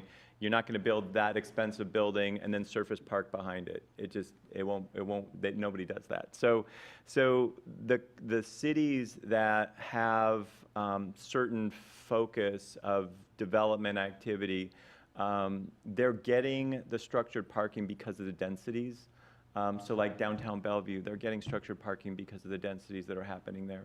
But there's a land value and market-driven outcome and not a regulated outcome, at least as far as we understand. When we discussed the central area plan forever and ever, 90% of it, was retail at the bottom and residential above. And it's not required. Is there areas of the city of the central area that you think are so important to have that kind of a structure that you can actually require it to be put in there? The vertical mixed use where you have Yes. retail on the ground floor and residences above. Well, you have to do that if the plan is what was created in the central area plan. You're going to have to require that. I know that you tried to get it into Atlas, and Atlas didn't want to do that. But there was no requirement that they had to do that. So are you planning on putting that into some areas? Right, that's a separate work plan item for the moratorium, and we are looking at certain areas where it may be required. Okay. That's good to hear because it wasn't there before. Right. So I want to bring up a question about Atlas at the moment and use that as a model. If Atlas was at 100% capacity, 100% capacity of what? 100% of occupant capacity, would their parking structure become completely full, and would their lot become completely full? And if that's the case, then would those cars, then you would have overflow onto the streets and then into the commons? Is that assumption reasonable? I don't think that we think that's what's going to happen, based on the studies that King County has done in comparable locations. Projects of this size and type have parked at about 1.2 stalls per unit, which is what they've provided. That doesn't count any of the on-street parking, which would be available for guests or for sort of a safety net if that number is not specifically correct. We are seeing a lot of on-street parking near Atlas, but that's about convenience and human nature, not because there isn't enough parking on site. Right, and I understand that, and that's why I said at 100% capacity, because right now it's convenient parking, and then the convenient parking becomes heavily impacted, so people then have to park in the parking lot, their designated area, and then the parking structure that they have. Right, and that's why the city may decide, wants to discuss whether we need to be doing something to or control on-street how on-street parking is used. Could be time limits, could be residential parking zones, could be meters. There's lots of different tools that the city can discuss and think about whether the costs are worth the benefits. So, and if we, going back to the central core, in that 500-unit complex that I was telling you about, the hypothetical, the structured parking would then become more convenient to the residents because they could literally, they're living above parking, right? Whereas as Atlas, right now, it might be more convenient for them to park on the street because their unit is facing the street and they don't have to go to the back of the parking lot. But if you have 12-story buildings, now the majority of those residents would say convenient parking is actually in the garage structure.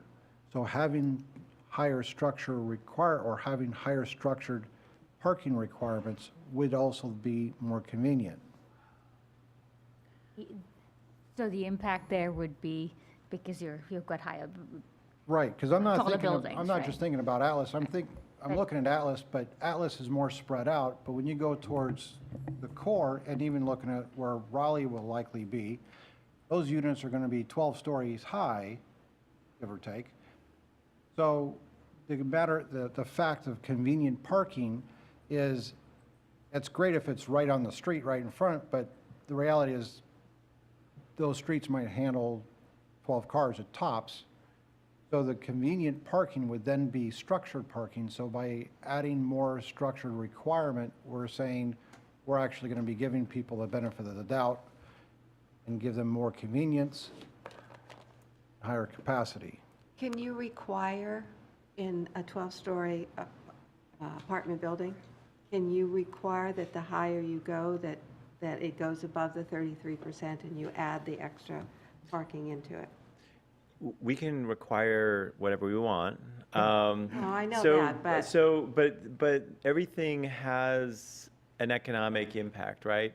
So as we require a more expensive building, because now all of the parking or a bigger percentage of the parking is being in structure, that's changing then the lease amount that those units will go for because they have to recoup the costs of building the facility, right?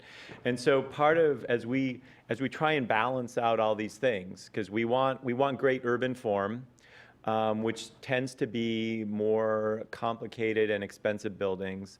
But we're also worried about affordable housing and what it costs to rent an apartment in our community. And so part of this is trying to optimize all those variables in a way that gets us the best city at the end of the day. And so all I'm saying is just think about there's always going to be a counterbalance to whatever button or lever we push, right? And it's either going to be higher rents for apartments or higher lease space for offices or higher lease space for retail if ultimately you guys wanted to push something that direction. So that's what we just have to keep in mind as we're thinking about percentages. I was just trying to Yeah. continue on and sort of go down from his comments about structured parking under buildings and stuff, so I understand the cost difference and all of those things that you have to add in. And the builder will have to decide, he's going to have to look at the neighborhood and see what rent can be, his highest rent that he can go up to, or it's not going to be rented. So he's going to put that into his development plans and seeing if he can put in that kind of parking. He might go down and not have to do it at all. But I think what is important, and Keith in particular, when we have these conversations, it would be really helpful to have data that shows us, okay, so we do this, and this is how it changes, because here are the assumptions that we made. Now, I see most people here, all the people who talked tend to be data people. And so, saying we think is a bit harder for us to consume. We want to see that, that you push down on this, it goes up by % so much, that kind of stuff. Sure, and so part of why you've got two things here that look fairly tight on case studies is, you've got an economic firm that did a model for us and said, here's, based on your land values and construction costs, here's where the thing tips, somewhere between 25 and 50. That's a very large amount, It's by the huge. way. So yeah, so I get that. Same for all three. And so, and so what we did was we said, what is the tolerance of the market, right? Because I think for me, that's what's more important. It's what people have put real projects together for in our community. They've figured out how to get those numbers, okay? And so that means that they can then rent apartments or rent office space for whatever the market will bear, having that amount of structured parking. So for me, I thought that was a much better metric than what we got out of Eco Northwest. So as Vicky said, the averages are higher than the recommendation, right? And so then there's a disconnect right there. Yeah, and higher than what Eco Northwest predicts as infeasible. Well, it's the lower end of. Right, but the median, Is huge. they're close to the median. Right. I mean, we're looking at a number of numbers. I mean, I think, one of the things that's a challenge and is even if we had a great model and every single project analyzed in the city, it's not a guarantee that we're going to get the right number.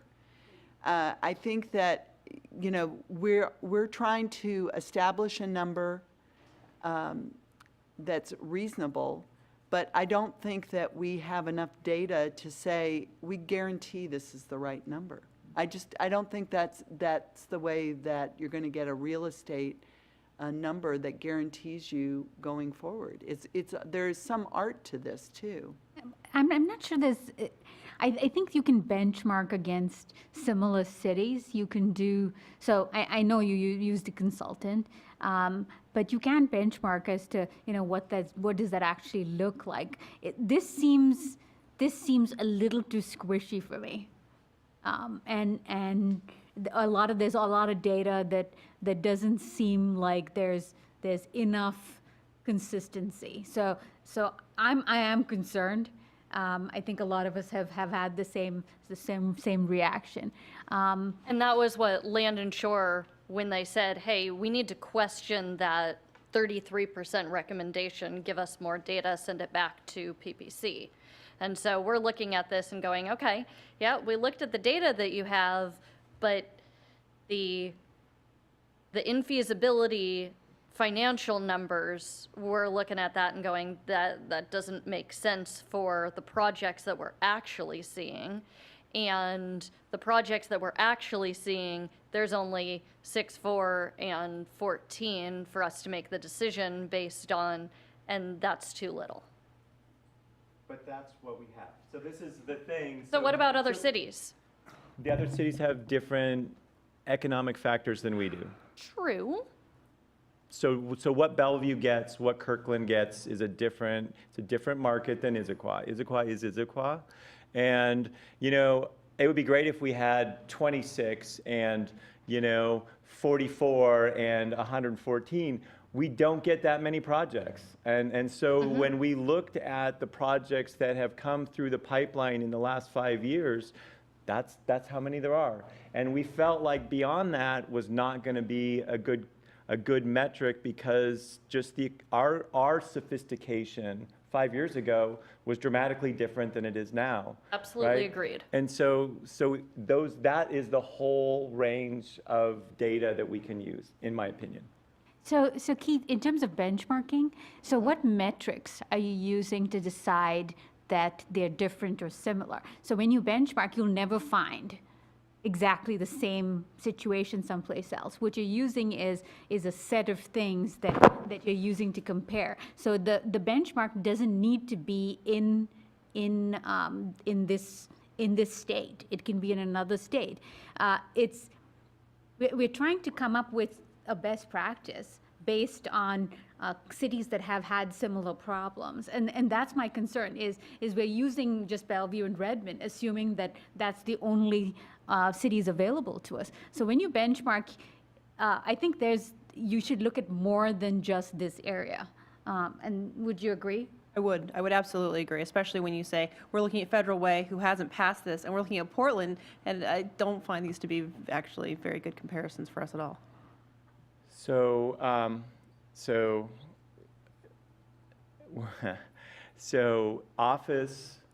our office market is our office market. Our office market is highly influenced by Bellevue, Seattle, Redmond, and those office markets, and I-90 and our location in Puget Sound. It does no good to look at Irvine, Orange County, Silicon Valley, anywhere else to try and get a peer on office market for us. What our office market is that's a whole conversation in and of itself, and I'm more than happy to sit down and have coffee with you and talk about that.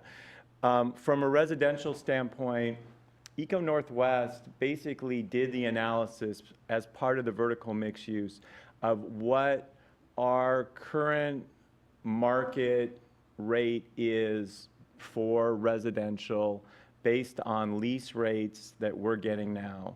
And they compared that to the cost of building a 5/1 product. So they've done that analysis of our current market based on property values and construction costs. And so, I guess I feel like that the analysis that was done is as good as it can be. I don't think this is an exact science. I think if you guys want to know that at 33% we're fine, at 34% people walk away, you're not going to get that, because every development project is different in ways that they finance, in ways that they acquire the property, and in ways that they construct. And so I think the best we can do with this is to pick a number that we feel comfortable with and then test it. So in doing that, have we looked at the potential ROI of the incentives? Because you mentioned incentives earlier, right? Right. So if a developer says, I can do structured parking up to 20%, after 20% it becomes infeasible. If we came back and said, okay, based on our model, based on the fact that every floor that you build is 100 people, and looking at it from a 10-year standpoint, the revenue, the potential sales revenue, potential tax revenue the city could generate from each floor of residents living there would pay for that incentive within 10 years, right? So we're actually paying off the incentive through their sales, right, through the residents' sales, then we could help that developer build that extra structure or that extra floor, and we can achieve our goals. And after 10 years, then we are making money on that investment. Sure. So, the state allows for multifamily tax exemption, so that could apply for residential. Right now, that's another conversation that the council's having as it relates to maybe the transit-oriented development project. So, and it was part of, as you guys know, the toolbox that we're bringing forward in terms of what we could do for affordable housing. So far, up to this point, the council has been hesitant to say we're going to put incentives in place for development to happen in central Issaquah. So far, it's been regulations or policies, but not incentives. Now, clearly, you guys could make a recommendation to consider incentives, and maybe those incentives would run along the lines of what we've talked about tonight in terms of getting more structured parking. But so far, incentives have not been in the basket in But terms if of. incentive doesn't have to necessarily mean that we are giving money away, right? So if we can convince a developer to build more structured parking, then we fill up more square footage of the lot that they have with residents, right? And in doing so, if we create a model that says, this is the incentive that we'll give you, and our objective is to have it paid off in 10 years or 15 years, and then after 15 years, we will be making money on that investment that we have. We can't necessarily call it an investment, but the incentive is an investment into our future, right? So we're encouraging that developer to build more structured parking. We give them an extra floor. That extra floor gives us more revenue. Does that make sense? So yeah, I'm tracking on all that, and I don't think that, so a height bonus as an incentive for more structured parking, clearly that is something that could be discussed and added as a recommendation. At this point, we have not had any incentives included in any of the moratorium items so far, but I get the logic behind it, and if ultimately you guys want to propose an incentive at a certain level of structured parking, like as in an additional floor for building height, you could do that. Does that model make sense to you? I mean, do you think that in real world that would actually work? Yes. Joan, may I propose that we open up to public comment and keep the conversation going with the folks we have in the room? Okay, we can certainly do that. If you want to, do you guys have any burning questions that you might forget that you really need to know? I mean, we could discuss this for the next 12 hours without getting to a conclusion on what they're asking us to do today, which is we have nothing now. We want at least 33%. Of course, it could be more, but we're looking at 33% as a minimum, as a starter. With that, unless there's something else we can discuss after it, and I agree with Joy, I think these people have been sitting here for a while, so if anybody, I'm going to close this meeting and open up the public comments, and if anybody in the audience would like to make a comment, ladies first.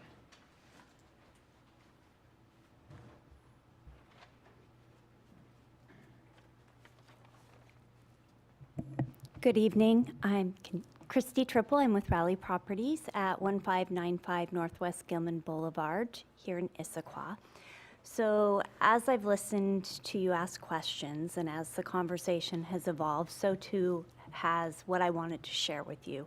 But I think with the Central Issaquah plan and the urban core, the vision always was, how do we overcome the sea of parking that we have on the valley floor, which was 75%. So you think about that, that's not the highest and best use for our land. And many developers, when land values increase, absolutely are going to agree with you. And they're going to move to structured parking, and they're going to build the best building possible within that confine. So having a complete, compact, and connected community is really important. So I think the tools that you're talking about are important. I do agree with the recommendation of keeping the parking standards the same as they are. I think we have the right ratios for today. Obviously, that conversation and how we use our valley floor and our vehicles or multimodal options is going to change in 10 or 20 years. So think about some tools that you can do today to help influence the kind of development you want to see today. So that's one piece. And then on the notion of structured parking, obviously that is an important element to looking to that future. So I think moving forward with that, what's going to be important, and obviously separate from the conversation about the two questions at hand this evening for the public hearing, is asking staff and the city to consider on its next comp plan discussion, what are some tools that we can put in the toolbox to really enable that to be successful and to see the kind of development we want to see. So things like the parking and business improvement districts are important. How can they collaborate? Looking at the shared parking agreement, taking the requirement off the title to be recorded, because that creates a real problem for developers and their banks and financing and all the things associated with that. And then also looking at what are some other things. I had one other idea in terms of the toolkit. Oh, that's probably because it's the most hardest. I forgot. Parking enforcement or management needs to be part of that conversation in the structured parking environment, because if you're asking developers to place a priority of structured parking, which is much more expensive, and there's free parking right outside their door that they can't actually recoup costs for, that makes it really difficult for looking at where you make your investments in a building. So I think that that's important too, and I think that's an opportunity for a community dialogue next year. But how do you figure out to put some tools in place for today to make sure that you're influencing the type of development that's going to happen today? So thanks for the opportunity to comment, and good luck. Flip a coin, you're first. My name is Mel Morgan. I serve on the Development Commission, so I get to see these regulations when projects come through. And I served on the Central Issaquah Task Force, and we built the Central Issaquah Plan. So I saw it from the vision at the beginning. And I think the key here tonight is you're really being asked to make a decision on what these percentages are. That's what the Land and Shore Committee has asked you to opine on, is what these percentages should be and what the basis for that would be to achieve the Central Issaquah vision and avoid any unintended consequences. And number one, I think we need to be aspirational in what we do here. I understand Keith's issue with trying to bring businesses in, which we want to do, but at the same time, we want to be looking forward and be aspirational in terms of the Central Issaquah plan and creating as much of an urban environment as we can, which means structured parking. I do think you've got the numbers here, and if you look in your package, it's pages 16 and 17 that have the charts that showed all three of them at 25 to 50%, the feasibility flipped over. So somewhere in that range. I think if you look at residential first, That looked the least feasible, but we've got good projects. We've seen 6 projects come through in central Issaquah. We've got the senior housing project, Gateway Senior, that was at 29%. When you look at the other 5, we had Gateway at 49%, Riva at 78%, Vale at 40%, Atlas at 76%, and Inniswood at 100%. So we were 40% to 100% without any structured parking requirement at all. I think to set it at 33% is not being very aspirational about it.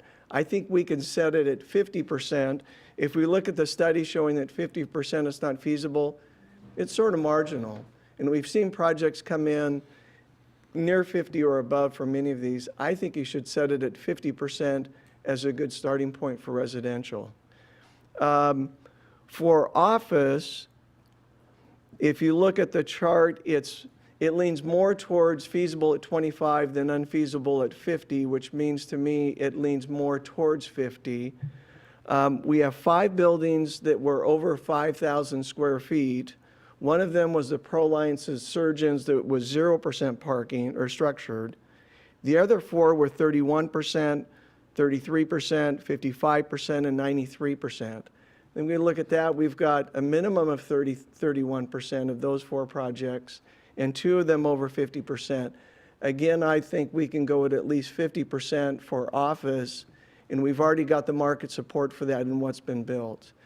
And then finally with retail, which is a tough one for standard retailers that wanted an easy lot for people to drive in, get out, shop, and leave. But that's what Issaquah's had. As Christy pointed out, we were 75% of the developable land was parking lots when we started looking at the Central Issaquah plan, and most of that was for retail. We had far more retail than we had residential or office. So retail, it's a tough one, but I think we do have to have a minimum there, and maybe that's where you set it at 33%, if not higher, but I think we should have some minimum for retail, because we already have a lot of retail in downtown Issaquah. My final question would be, what do we do with hotels and other types of developments? The Spring Hill Suites was recently built at 100% structured parking. So I think with hotel properties, you could easily go at least 50%, if not more, but I don't know if Land and Shores considered that separately. So thank you very much. Just to follow up on that, Keith, isn't there requirements, or if a new business comes in, new retail, don't they have to abide by a certain number of parking spaces that they have, they're required to have? So there is some kinds of requirements already. Right. So right now, as with anything, if you wanted to build a new retail space, it would need to meet the parking numbers. So a certain number of spaces would have to come with each one of those new businesses. Okay. So at least there is some kind of a over important, connection that they have to have. So there is some on retail and requirements. So retail's the hardest one, and that's probably why you guys are feeling less comfortable with it. It's hard to predict retail's future, frankly. Brick and mortar retail is changing dramatically. When you see Sears not make it, when you see JCPenney's probably not going to make it, it's hard. It's hard to predict how retail is going to change in the future. I can look at the empty Staples building and say, if somebody demolished that building and built the same building there with surface parking, that would be horrible. But right now, it's hard to predict where this should go, frankly, for retail. Okay, so we have one more person that. I'm sure Steve was going to say all of that.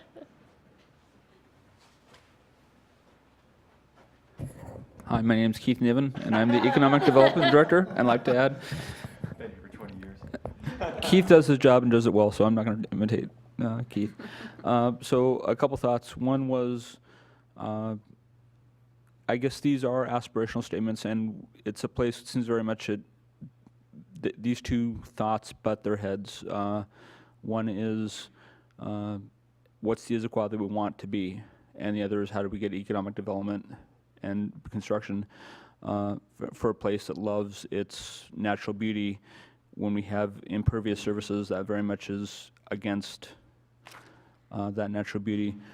So I would agree that these numbers that are represented here seem too low for aspirational statements. We need to be shooting higher, both in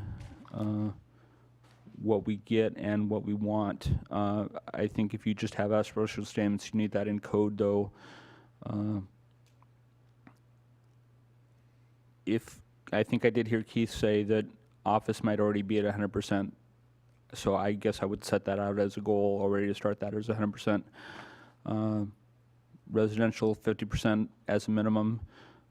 Retail, I guess I have two thoughts. One is we're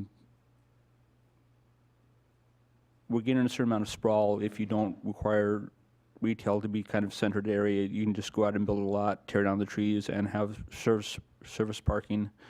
I think you need to force that to be structured together and to defeat that sprawl. So I also think there's a cumulative effect of, I think the example of the corner bakery was put in an existing place.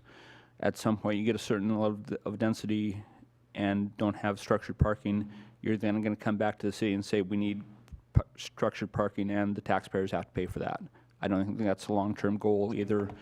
We need to say not just who we are now, but who we want to be. I think if you don't require the structured parking today, to look at the growth of the area in the Puget Sound, we're not going to be that place we want to be that has a great beauty. I think there's, switching gears a little bit, there's I've heard the comment expressed that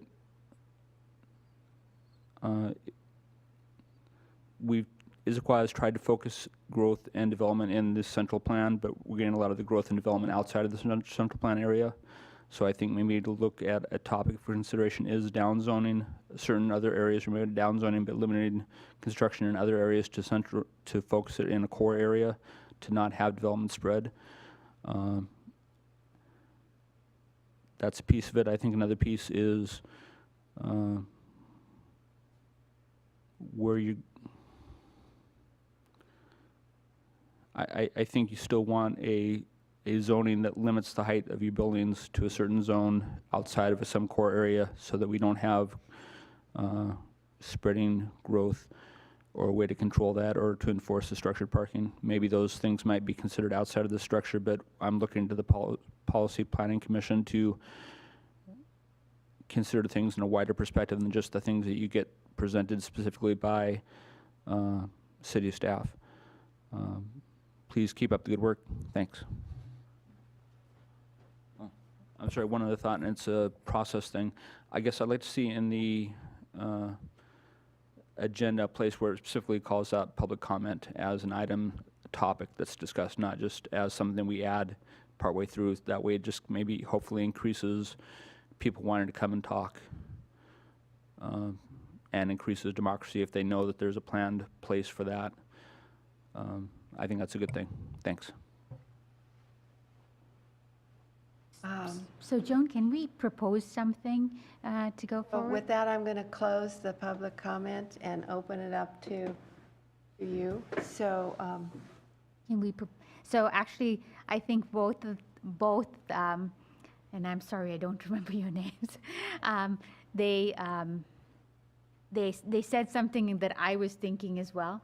So I think for me, I would be comfortable with 50, 50, and 33. I really cannot see not having a standard for retail. And so for me, that would be the, so I agree with AJ that it's not going to solve all our problems.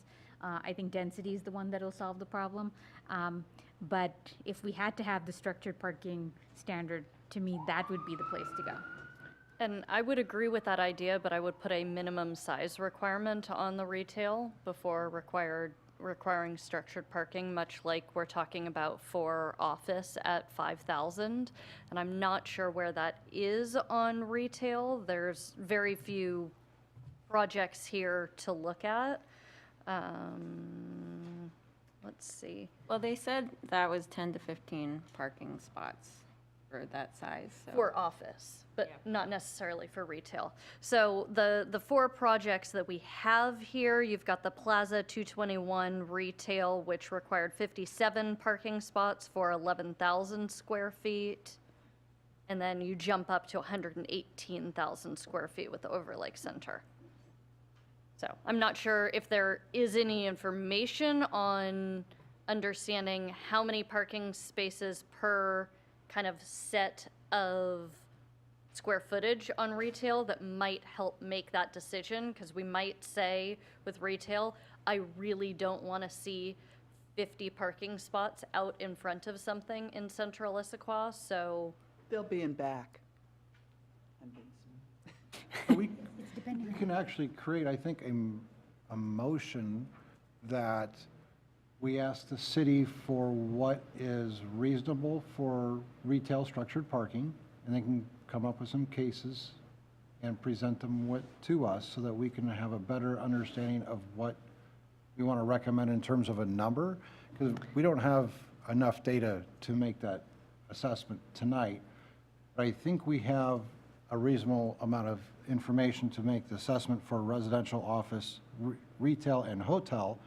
And actually, Mel, in my own mind, I put down 50% for residential and 60%, 50% for office, and he just happened to hit the same number. So do we want to make a decision on those and then ask the city to come back with some, what they think is acceptable for retail with some cases so we can make a decision on it? I'm going to jump in and say that I do love, Ron, how you like to get more information and put the brakes on, because I think all of us want to make the best choice possible and get as much information as possible. But based on where we're at, I think that we need to make a recommendation tonight. That doesn't necessarily need to coincide necessarily with what we initially came in with. But the idea of saying, let's get more information and put it off, I think might be detrimental to our community in terms of moving forward with the agenda items that we need to. I am a big proponent of what Althea said, even though I agree with her about the squishiness of what we're looking at. I think we have to say this is the best that we've got right now. And we've had suggestions of saying we're gonna take a shot and see how it goes. So given that, I think we should, I would be a proponent of moving around with these numbers a little bit. Right now, I don't know if, I would love to hear from staff saying, yes, we propose this, you seem to be in favor of something. Maybe you have more of a tiered system. Obviously, you like retail being less than, and I think that we're seeing office as being something that can easily support having more. So maybe that means that it's kind of a tiered gradual amount of increases. But I also, like Althea, would be a proponent of changing these numbers. So I just want to make a couple comments. You had up there on the first slide, you put that back up, that the six, Is that the slide? or the next one.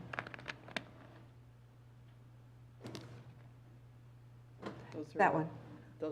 That they have put in 43% parking. I'd like to know what they're doing with the rest of the cars. I mean, that's only half of the scenario.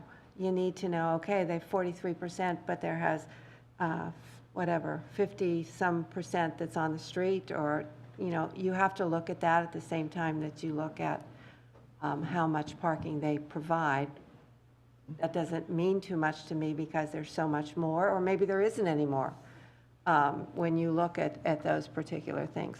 And the second thing is, when we talked about the central area, it was always with the assumption that there would be green necklace and open areas for people. We wanted density, but we wanted openness at the same time. And I don't know if I can go back and say, we're just going to have these buildings be 33% or 50%. Without knowing that how much area we actually have to build on, giving us all the green stuff around it. So we might require more than 33%. We might require more than 50% if the bottom line is to get what the central area wanted and imagined for our city. So I think 33% is too low. I agree with some of the other commissioners here. I would like to get some kind of a motion tonight, and even if it's just 2 of the 3, but we need to progress onto this. I think that we're kind of looking at, we want the retail to have a certain amount, but I don't think, are you going to go back and look at the retail that we have, or are you going to require more things? If you're putting in a Burger King, some store, are you really going to require, parking, structured parking? I don't think that a small grocery store or something is going to be able to do that. So what Lucy answered my question before Keith gave me this wonderful explanation. I asked her what would you do if you come in with 31% instead of 33%? And you said, we work with you. We do this, we get, and I like that approach from the city, that they're willing to work to see how you can put it together to even get more density and more. I would rather have all the, structured parking, so I get 45 different parks that I can walk around and it doesn't bother me as much. So I would like to have a motion tonight. I think we're at a point where we need a motion. I think we've discussed all the stuff that we can, little things that are in it. So would somebody like to make a motion? Can I ask one more question? Okay. Hotels, where do they fall between office, retail, residential? Well, that's the question I was just discussing with Keith. I mean, those 3 uses that we proposed don't cover every use that there is in the city. And so, for instance, restaurants, I'm not sure would fall into those categories. We didn't say commercial, which would capture would capture a lot more uses. Institutional, we're talking about through a separate zoning change on schools. Industrial and warehouse. I mean, so we're not, we didn't try and hit every category, but we should talk about other categories. I mean, as Mel identified, the Spring Hill Marriott is 100%. Raleigh Hotel is 0. They plan structured parking at future phases, and the parking lots they built will come out, but that is what it is. The hotel that was planned at Issaquah Highlands would have had maybe 75% structured parking, and it was not financially feasible, and so they haven't moved forward with it. So, again, we don't have a big sample of hotels to guide us. Though in terms of hotels, it takes care of the rooms, except hospitality has a whole lot of people that work there. And so if you're not counting that, then you've got less parking spaces than you should, or less parking than you should. So how you define the number of parking spaces for hospitality is very different than having it for residential or retail, right? Those are 2 different things. Well, and I think what you're saying is, what are the parking requirements based on? And they're on a per room basis that isn't just for guests, but takes into account the staff that serves the hotel. So,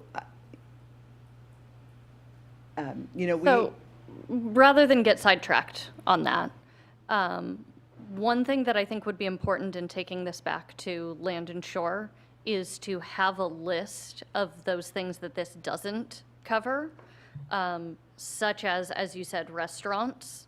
I'm not sure, now that I think about it, whether or not grocery stores are included in that. And if I was going to make a recommendation on retail structured parking requirements, I would have to think about that. You know, are we just talking about a larger retail environment like what happened in the Highlands and High Street? Or what about a grocery store that goes in? Are we requiring that there? So understanding that scope would be really important.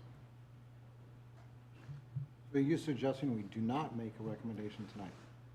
No, I'm suggesting that no. I do believe we need to make a recommendation, but we are just a recommendation body. If we also recommend these are the other pieces of information that they may need to disregard our recommendation and move forward with it, I think that's fine. So we make a recommendation based on the 3 areas that we were asked to make a recommendation on, and make a recommendation that the other areas be. Make a recommendation that city staff provide the additional information for Land and Shore, because one of the reasons that things. You can do that. Yep. So that's 2 different ones. Yep. Give me a motion. What do you think of what is presented this evening? Are we able to come to a consensus on numbers? Why don't we start there? Why don't we start with an Well, informal? I mean, you can do that in the, the motion will either fail or you change the motion. At least do the first 2. I would love to ask if staff, I know that you've come with us with these numbers. We tend to have a consensus of wanting to tweak those numbers. Do you have any input as far as, to me, I'm seeing a tiered system, and I'd love to see if you're like, nope, across the board. Right now, I'm seeing that you want to have less requirements of structured parking on retail, and right now, it looks like the market can bear the highest amount of office. So would city staff support our recommendation if it was more tiered than across the board? Or do you see residential and office being the same, seeing as you've recommended to us the 33% across those 2? So I just want to make sure I understand your terminology. So when you say tiered, do you mean that each of these land uses doesn't have the same requirement? Correct. Okay. I don't have a concern that they might have different requirements. Okay. Go for it. I'm going to propose then that we say that retail is at 33%. I'm going to propose that we say that residential is at 33% and that office is at 50%. I disagree. I would like to see. Do I have a second on the motion? It wasn't? It was not a motion, no. Okay. I know that you. No, you want to go there, Yeah, but I we're know, not but ready yet. I'm trying to just test out trying to waters get- of numbers right now. So I was actually thinking 50, 50, 33. So 50 residential, 50 office, 33 hotel. I mean, sorry, Office, Retail. retail, sorry. I'm thinking that too. okay. I want to throw in minimum sizes there. On retail. With the office, the recommendation was 5,000, and I think I agree on that. I have no clue where to put that on retail, but I Well- feel like it has to be there. So they have some definitions that maybe help. I thought it was Page 1,500. Page 45, they have general, mid-scale, general, large-scale, and general neighborhood-scale retail definitions. It's 30,000 square feet for a mid-scale, 4,000 for neighborhood scale. You're on which page? 45 of 51. That's very good. Okay. So, yeah. So we could use those numbers if we want to base it on a definition. So, and again, this is not like conclusive, it's only one example, but Corner Bakery, I think, is either 41 or 4,300 square feet. And I think that's a size that indicates to me it would be pretty hard to add parking into that structure. Isn't that a restaurant also? So It is a restaurant, but I'm just thinking of it as a, So maybe part of it, the way to go about this is in the other direction, not as opposed to thinking about how many square feet the space is. Think about how many parking spaces make sense to be in a structure, right? So if you say, let's assume that it's 20 spaces, that's basically, let's call it, it's either tuck under, so it could be under the building, or it's 2 floors of 10 spaces. Well, that's a really small garage, right? And so this is where you have to kind of start to test, what does that look like out if somebody were to build this? And so, I think, so the question, and you guys had kind of a little bit visceral reaction to 50, right? A surface parking lot of 50 was bad. Okay, so what if that was structured? Okay, well, now you could say it's 2 floors of 25. Okay, well, or it's 3 floors of whatever that works out to be. So it might be easier to think about it, because if you guys thought about it in terms of number of cars, we can translate that into square footage of retail space based on the standards, because the standards say you have to have a certain number of spaces per square foot, right? So I don't know if that would be helpful or not, but that may be. I think that is really helpful to me. I think if we had the numbers that said this many parking spaces per square feet, and for this size of a building, you could see that many structured spaces per floor, that would certainly be helpful in making whatever decision that I'm guessing ultimately Land and Shore is going to have to make. So maximums are usually 1 per 400 square feet, and minimums are usually 1 per 200 square feet for offices. And I think for retail restaurants, that's the challenge, is parking is really high. Now, the one thing that we typically do is that when you look at something like where Corner Bakery went in, I'm just wiggling because I'm freezing, the air conditioning's like on high now. Where Corner Bakery went in, it's a mix of uses, and we typically use a shopping center standard for a development like that, and I think that's, again, Jennifer's looking up as fast as she can. Yeah, it's like 1 per, I think it's 3, as a max.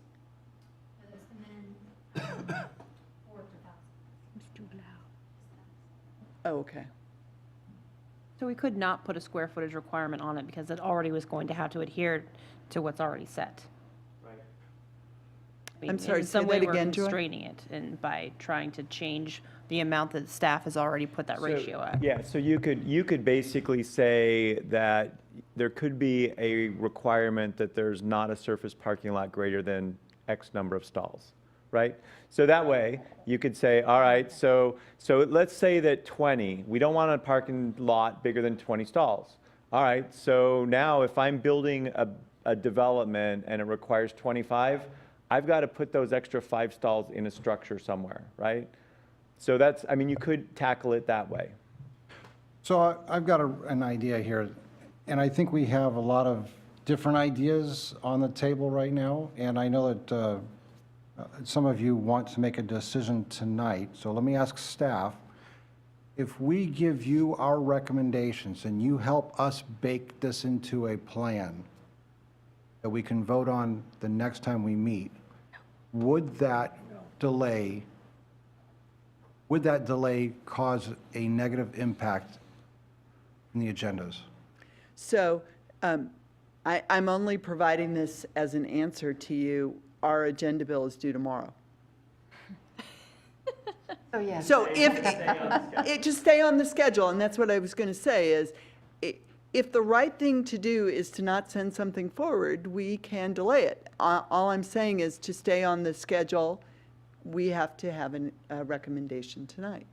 And So here's the thing, Land and Shore gave this to us because they didn't know what to do with those numbers. no, Every code revision is going to come through you guys. So for vertical mixed use, if we do a code revision, everything, you guys are going to get to touch We're all always the gonna look at it. moratorium things. Okay, but the question they asked, yes, it's so always going to come to us. I don't think they were, I think they were asking staff that question, and we thought that that was useful information both for you and for the Land and Shore. I think what they're asking for you is to have the kind of conversation that you're having is, you know, what are our concerns, what are our opportunities, how does this fit with the vision, where might this have negative consequences, are we including the right lane? I mean, all the things that Yeah. you're talking about are the things that they're looking for you to have a conversation about. So maybe now we look at page 45 and use that as a guide and we make those numbers work within the next 15 minutes, we could come up with a decision, because I think right now we are They're already over. difference, yeah, well, we have differences of opinions because we don't really know how we want to tie those numbers in. And you've all brought up really good points about some of these numbers, like, well, where's a hotel, where's a restaurant come in, where does a supermarket come in? So staff is- So maybe, again, a suggestion to help you guys with this conversation is staff, I think, was clear that we took a conservative approach to this. No other city's doing this. We said, okay, let's put one toe in the lake. You heard from the public, we should be aspirational, not conservative. So maybe the first step is to say, philosophically, do you guys think we should be aspirational or conservative? Because that will then tip you towards one side or other of the spectrum. And then if there's consensus on that, then we can talk about, okay, what's an aspirational number that we all can maybe feel comfortable with, or what's a conservative number that we might all feel comfortable with? It's just a suggestion. So I make a motion to make a decision on whether we want to be conservative or liberal. We can move this thing forward. I don't know that that has to be a motion. Two different not a words. motion. Be aspirational and motion. raise the targets. So are we agreed on the 50/50 on the first two? It's the third one that we seem to be stuck on because, some people There's on. no information. Yeah, and so the thing that we're sticking on is, so we like the 30, as from what I heard, we like the 33, we just don't know what that threshold is. That's it, right? So we've got a 50/50, and the threshold on the 33% is, are we going to impact smaller businesses? That's our question here, right? Right? No? Yes? Yes, yes. And are we choosing 50% because we feel like it's aspirational? Yes. I think aspirational is good. I don't even know that 50% is aspirational. I think the market can bear it when we look at the numbers, specifically regarding office space. I mean, I think it's going to be easily. This is a minimum. This is Yes. not, they can go to 100% if they want. But this is our baseline minimum. So the 50/50 club here works. I think that the retail is extremely different than there's so many different avenues, different kinds of retail, different requirements. There is requirements in the city for the number of parking spaces per retail unit. So there is some basis to work on this, but to require these small places to have structured parking is I don't know how you can do that. I mean, how could you open a learning center and build? Who's going to come in and offer Issaquah those services? We have to provide some, open spaces. We have to have enough because each one has to have so many spaces available. But it's going to be very difficult for the small businesses. Now, if you're talking Can I bigger question that retail- idea? Because aren't we talking about the developers who build the buildings, not the retailer who ends up inhabiting that building? You would just have more retailers in a larger building is the idea. So we would still be able to have a variety of services provided to us. It's just not all individually So sliced you take a up. big building and you put in 10 different small retail in there, and then require them to pay for structured parking. There's small business on a limited budget, and that's just going to add cost either to us or to them to be able to open their business. And, that eliminates Issaquah from having a good business here. So you got to be really careful on whether it's an existing retail space or somebody building a new space. You're not going to, I can't imagine a 30,000 square foot retail business in central Issaquah. It just doesn't fit there. But if you have the big building with 10 different smaller areas smaller companies in there, that would work. So, sorry, go ahead. So I don't think that we should be extremely concerned with putting higher numbers on retail. That's just my opinion. I think that, 33 to me is a big number as it is, and I don't think we should go anywhere further than 33%. So my, Retail. On Retail. Retail. I So have a- 50, 50, 33 is what Joan is saying. I have a question for Keith Yes, on the retail. yes. Help us understand how to come up with the number.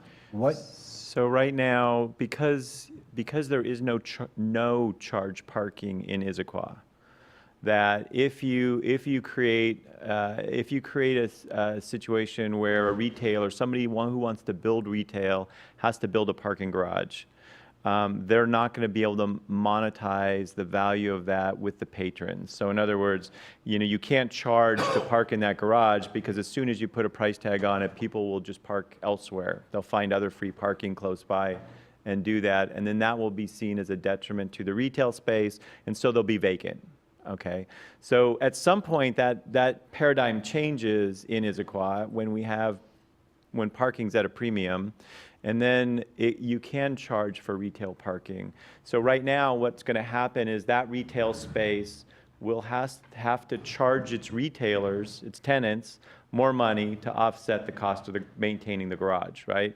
And so what you'll have happen is it'll be a function of the availability of space. So as retailers look to habitat different spaces within the city, that more expensive space will go last.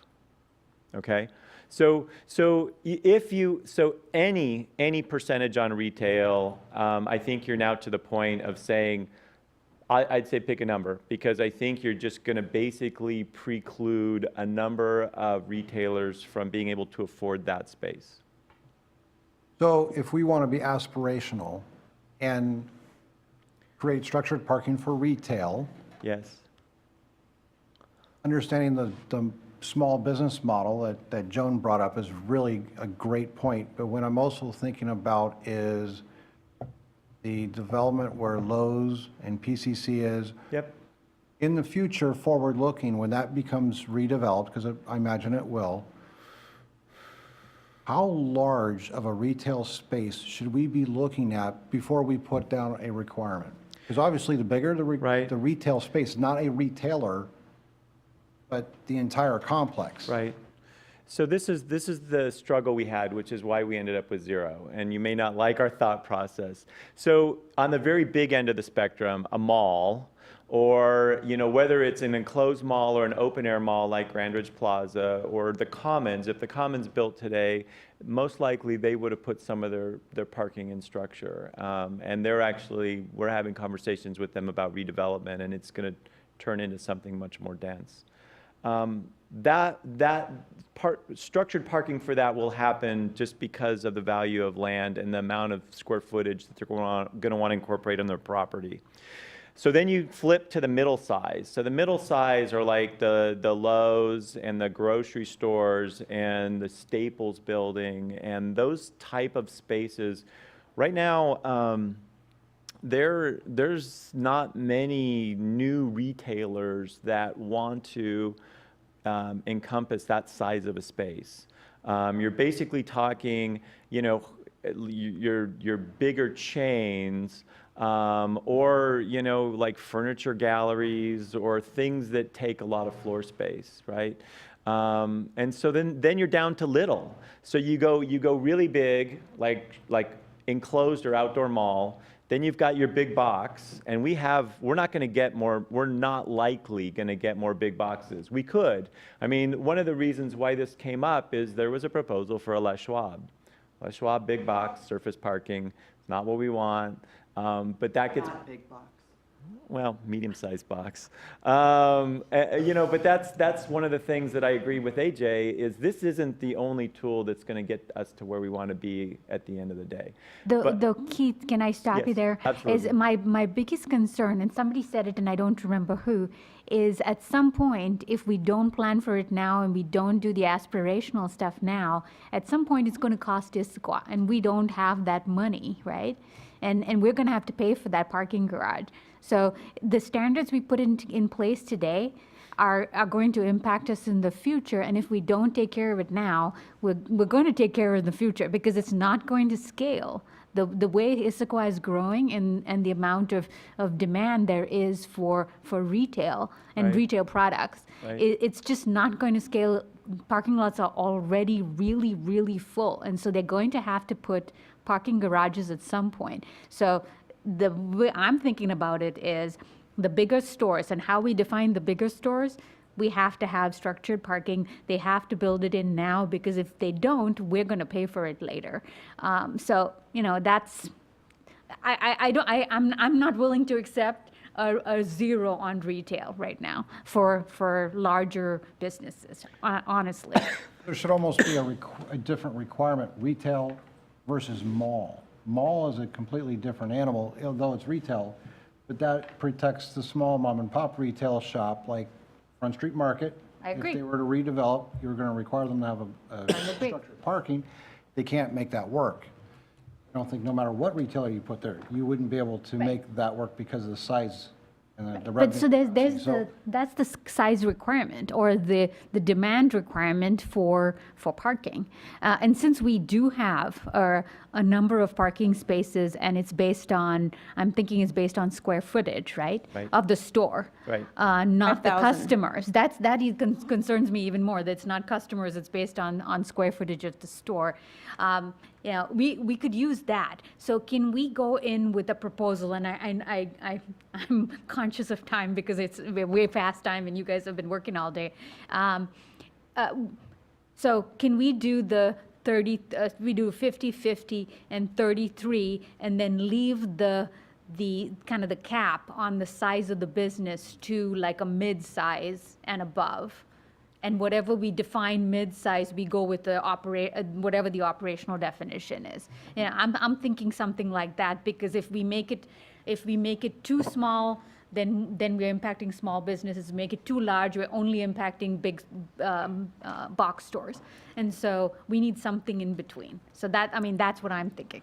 What do you think? So to give you some reference points, I'll try and be as accurate as I can be. So Staples is like 22,000 square feet, okay? So bigger or smaller?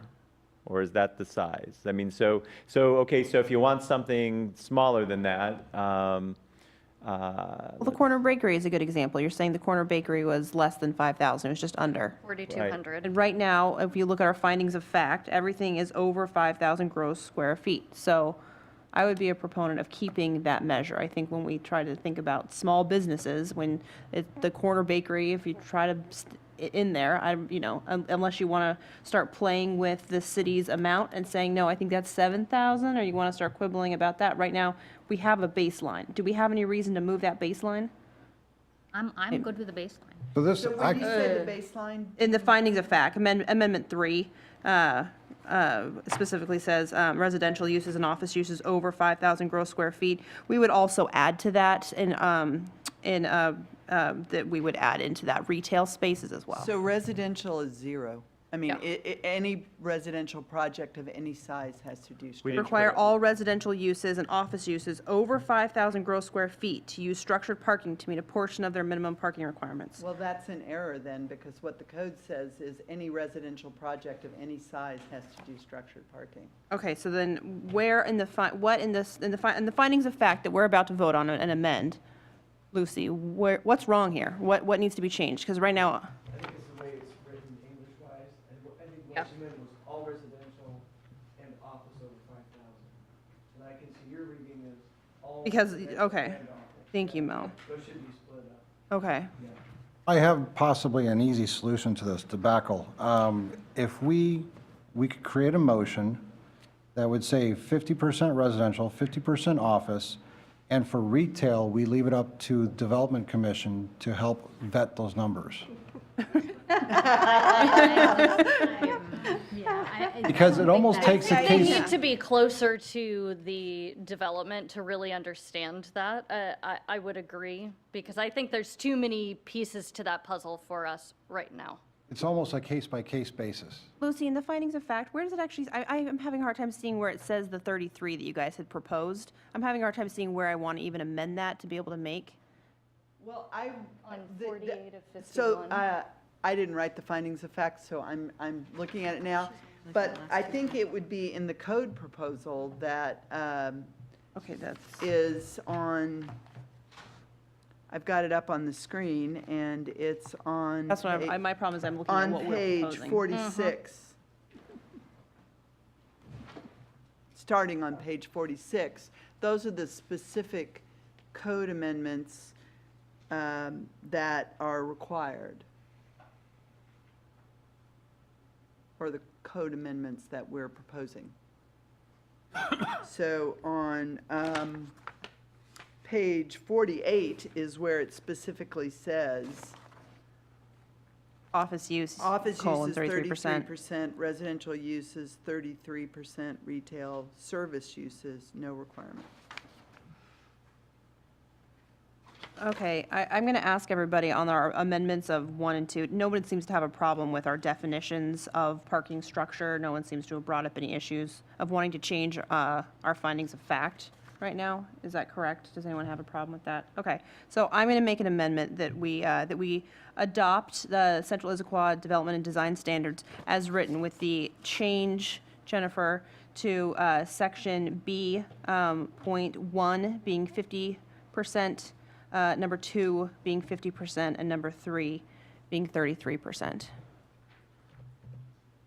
I would actually like to challenge the 33% and leave that up to another commission, like the Development Commission, to be able to understand that on a case-by-case basis. It doesn't work that way. I'm gonna make a motion, and if you don't want to vote We're on. not- or- Before you answer, Yeah. you can't, the Development Commission bases their decisions on what is already there. So Yeah. we can't take it back to I mean, it comes from That's you part of our guys. role of what we're. Here's the problem. We're not subject matter experts in the retail, and we don't have enough information about retail to make a good decision, I think, tonight. We do about the other two, but retail is too complex of a beast. And it really is.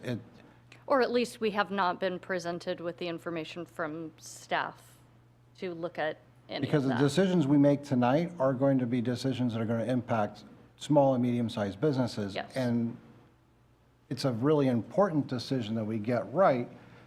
But I just I don't hold your feel- opinion in very high regard. However, I would like to make a motion for the numbers that I suggested and to move forward on the 3 areas that we were asked to evaluate. Okay, there's a motion, motion on the floor and a Second. second. I'm seconding. You can't second. I can't? He Okay. already, Carl You're already did. a alternate. Oh, if there's not enough people, you can. Oh, okay. Okay, so, You anyways, know, whatever, yeah. if there are not enough regular members here, the alternates can vote. Got it. They fill in for the regular members, so. Fantastic. And we thank them for their service. So there's a motion on the floor, and it's been seconded. All right. All those in favor of, I'm sorry, your motion didn't include the minimum on the retail you talked about. Oh, she did. The minimum on the retail, yeah, Jennifer's got it at 33%, a change of residential on 50%, and an office on 50%. The size, I'm proposing that we keep it as staff has recommended at the 5,000 gross square feet as mentioned in our Amendment 3. I'm saying no other changes. I'm saying I'm keeping it at the 5,000. So there's no minimum for retail and service right now, and since we didn't recommend a percentage, so the question is, are you recommending a requirement of 33% structured for projects above 5,000? Thank you, Mel. 15,000? I am. My amendment specifically puts 5,000 across the board on both residential and retail. Anything over 5,000 square feet is subject to the percentages of structured parking. So you would add 5,000 to the residential? Anything that is over that, correct? That's not what we proposed. I'm just No. trying to make sure I'm understanding the You want changes. 5,000 on office, residential, and retail? Only for retail. We were talking about only for retail. So then we leave, so then so then I will leave no gross square foot on residential uses and add a 5,000 gross square feet to retail, so that Okay. any business that is under 5,000 gross square feet of retail space is not subject to the 33% parking requirement. Would your motion for retail include hotel and commercial? It is not specified by staff, and so I'm deferring that. That is not included. That's not what we've been asked to evaluate today. Okay, so the motion, it has been moved in second, and you read the motion? So I believe that the motion is to increase the office percentage from 33 to 50%, otherwise unchanged. Increase the residential percentage to 50%, otherwise unchanged. And add a percentage to retail service uses of 33% for projects above 5,000 square feet. Okay. Correct. So, and that's what I've tried to put up here, just so we can all see No, it. I Yeah, knew the no, motion, you have to have it repeated by I somebody, understand. and it wasn't going to be me. And So Joan, can I make a counter motion, or how does that work? you can make an amendment to the motion. Okay, I would like to make an amendment to the motion that retail be further evaluated because of the complexity of retail. And I don't believe that 5,000 feet requires structured parking at 5,000 square feet is going to be profitable. That's not an amendment. That's a position, which I respect. Okay, so I'd like to make an amendment that we approve the residential and the office, and we table the retail. So. That's a separate motion then. That's not amendment. Okay, so how would I, I don't know, it's an- So Ron, is your amendment The to amendment. leave? I don't know if this account, so you'll tell me if it's not a counter motion, but what I'm hearing Ron basically ask is that retail service be left unchanged with no requirement, because he would like further study. that is correct.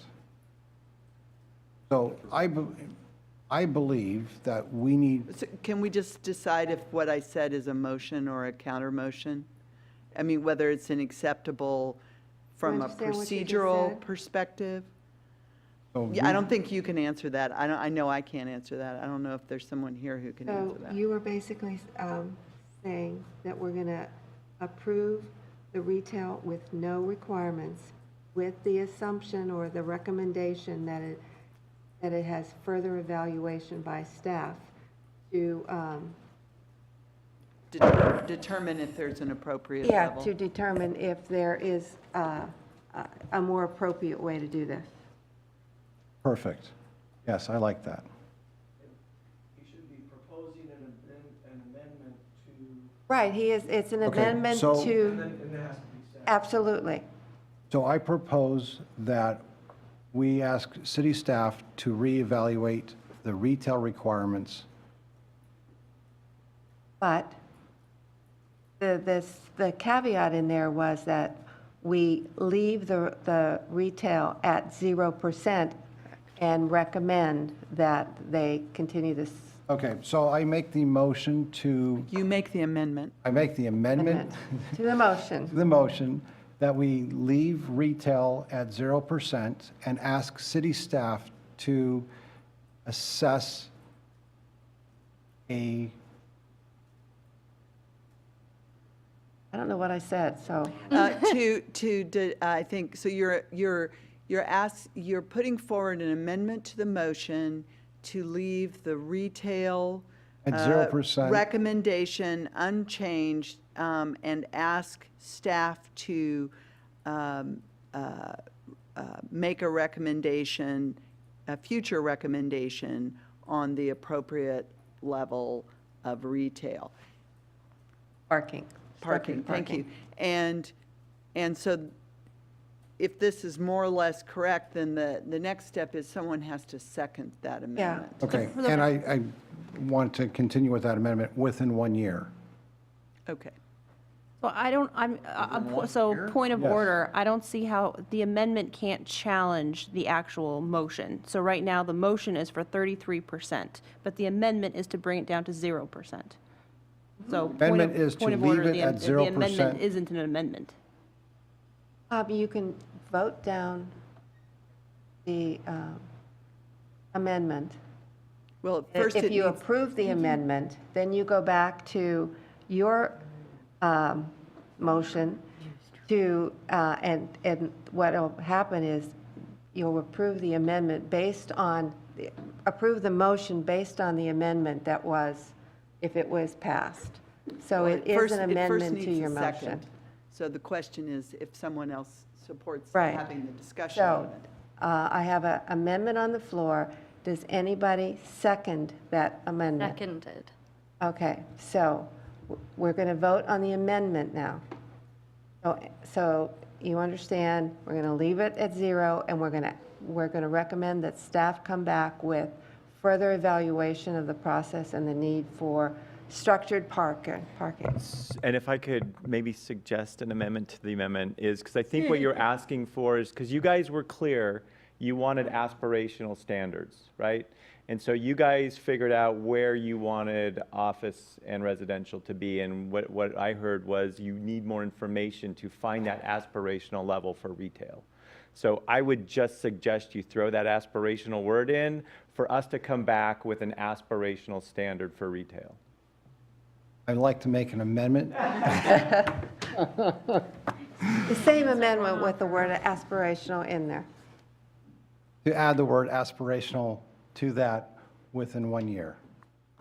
Okay, so it's not changing since his making the motion, the amendment. So it's not changing it. So we have a, does the second agree with the change? Say yes. You say yes. Okay, so we're going to vote on the amendment as I just stated.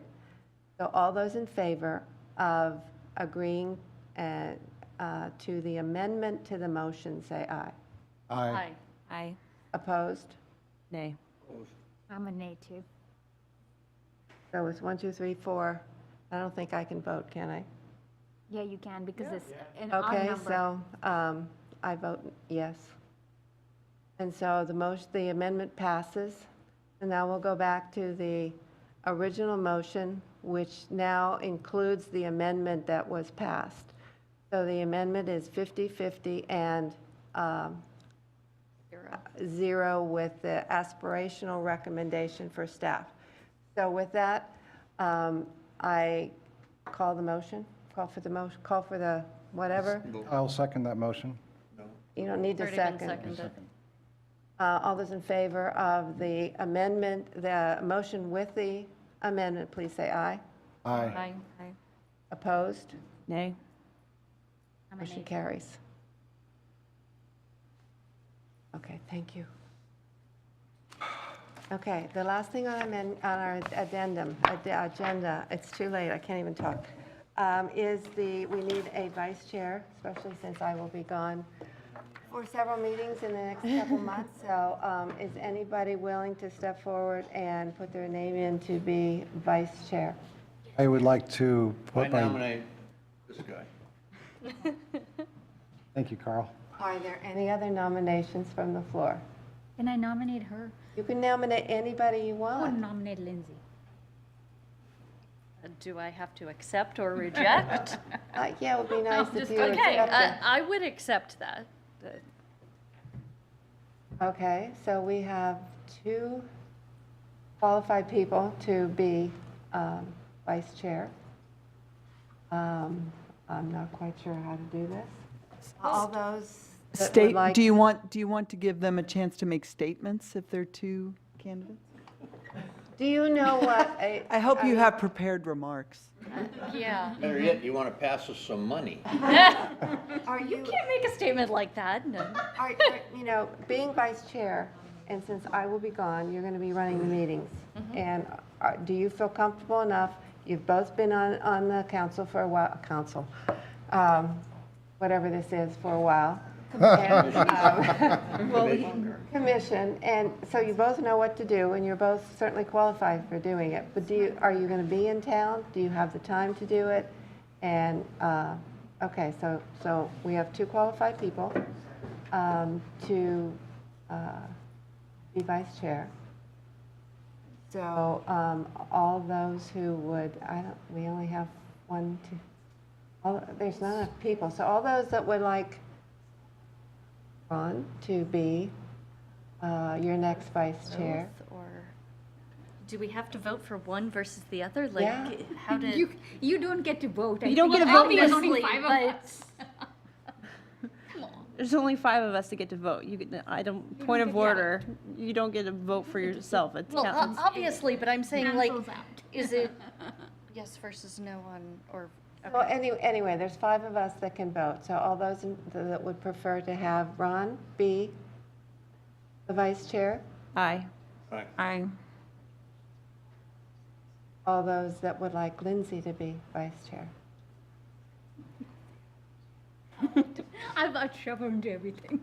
Okay, so I know that Ron really wants to be Absolutely. vice chair, and I'm sure that there will soon be a chair position available, and so it would be nice if you could step into one of those positions in the near future. Not right now, but one of these. I'm totally cool.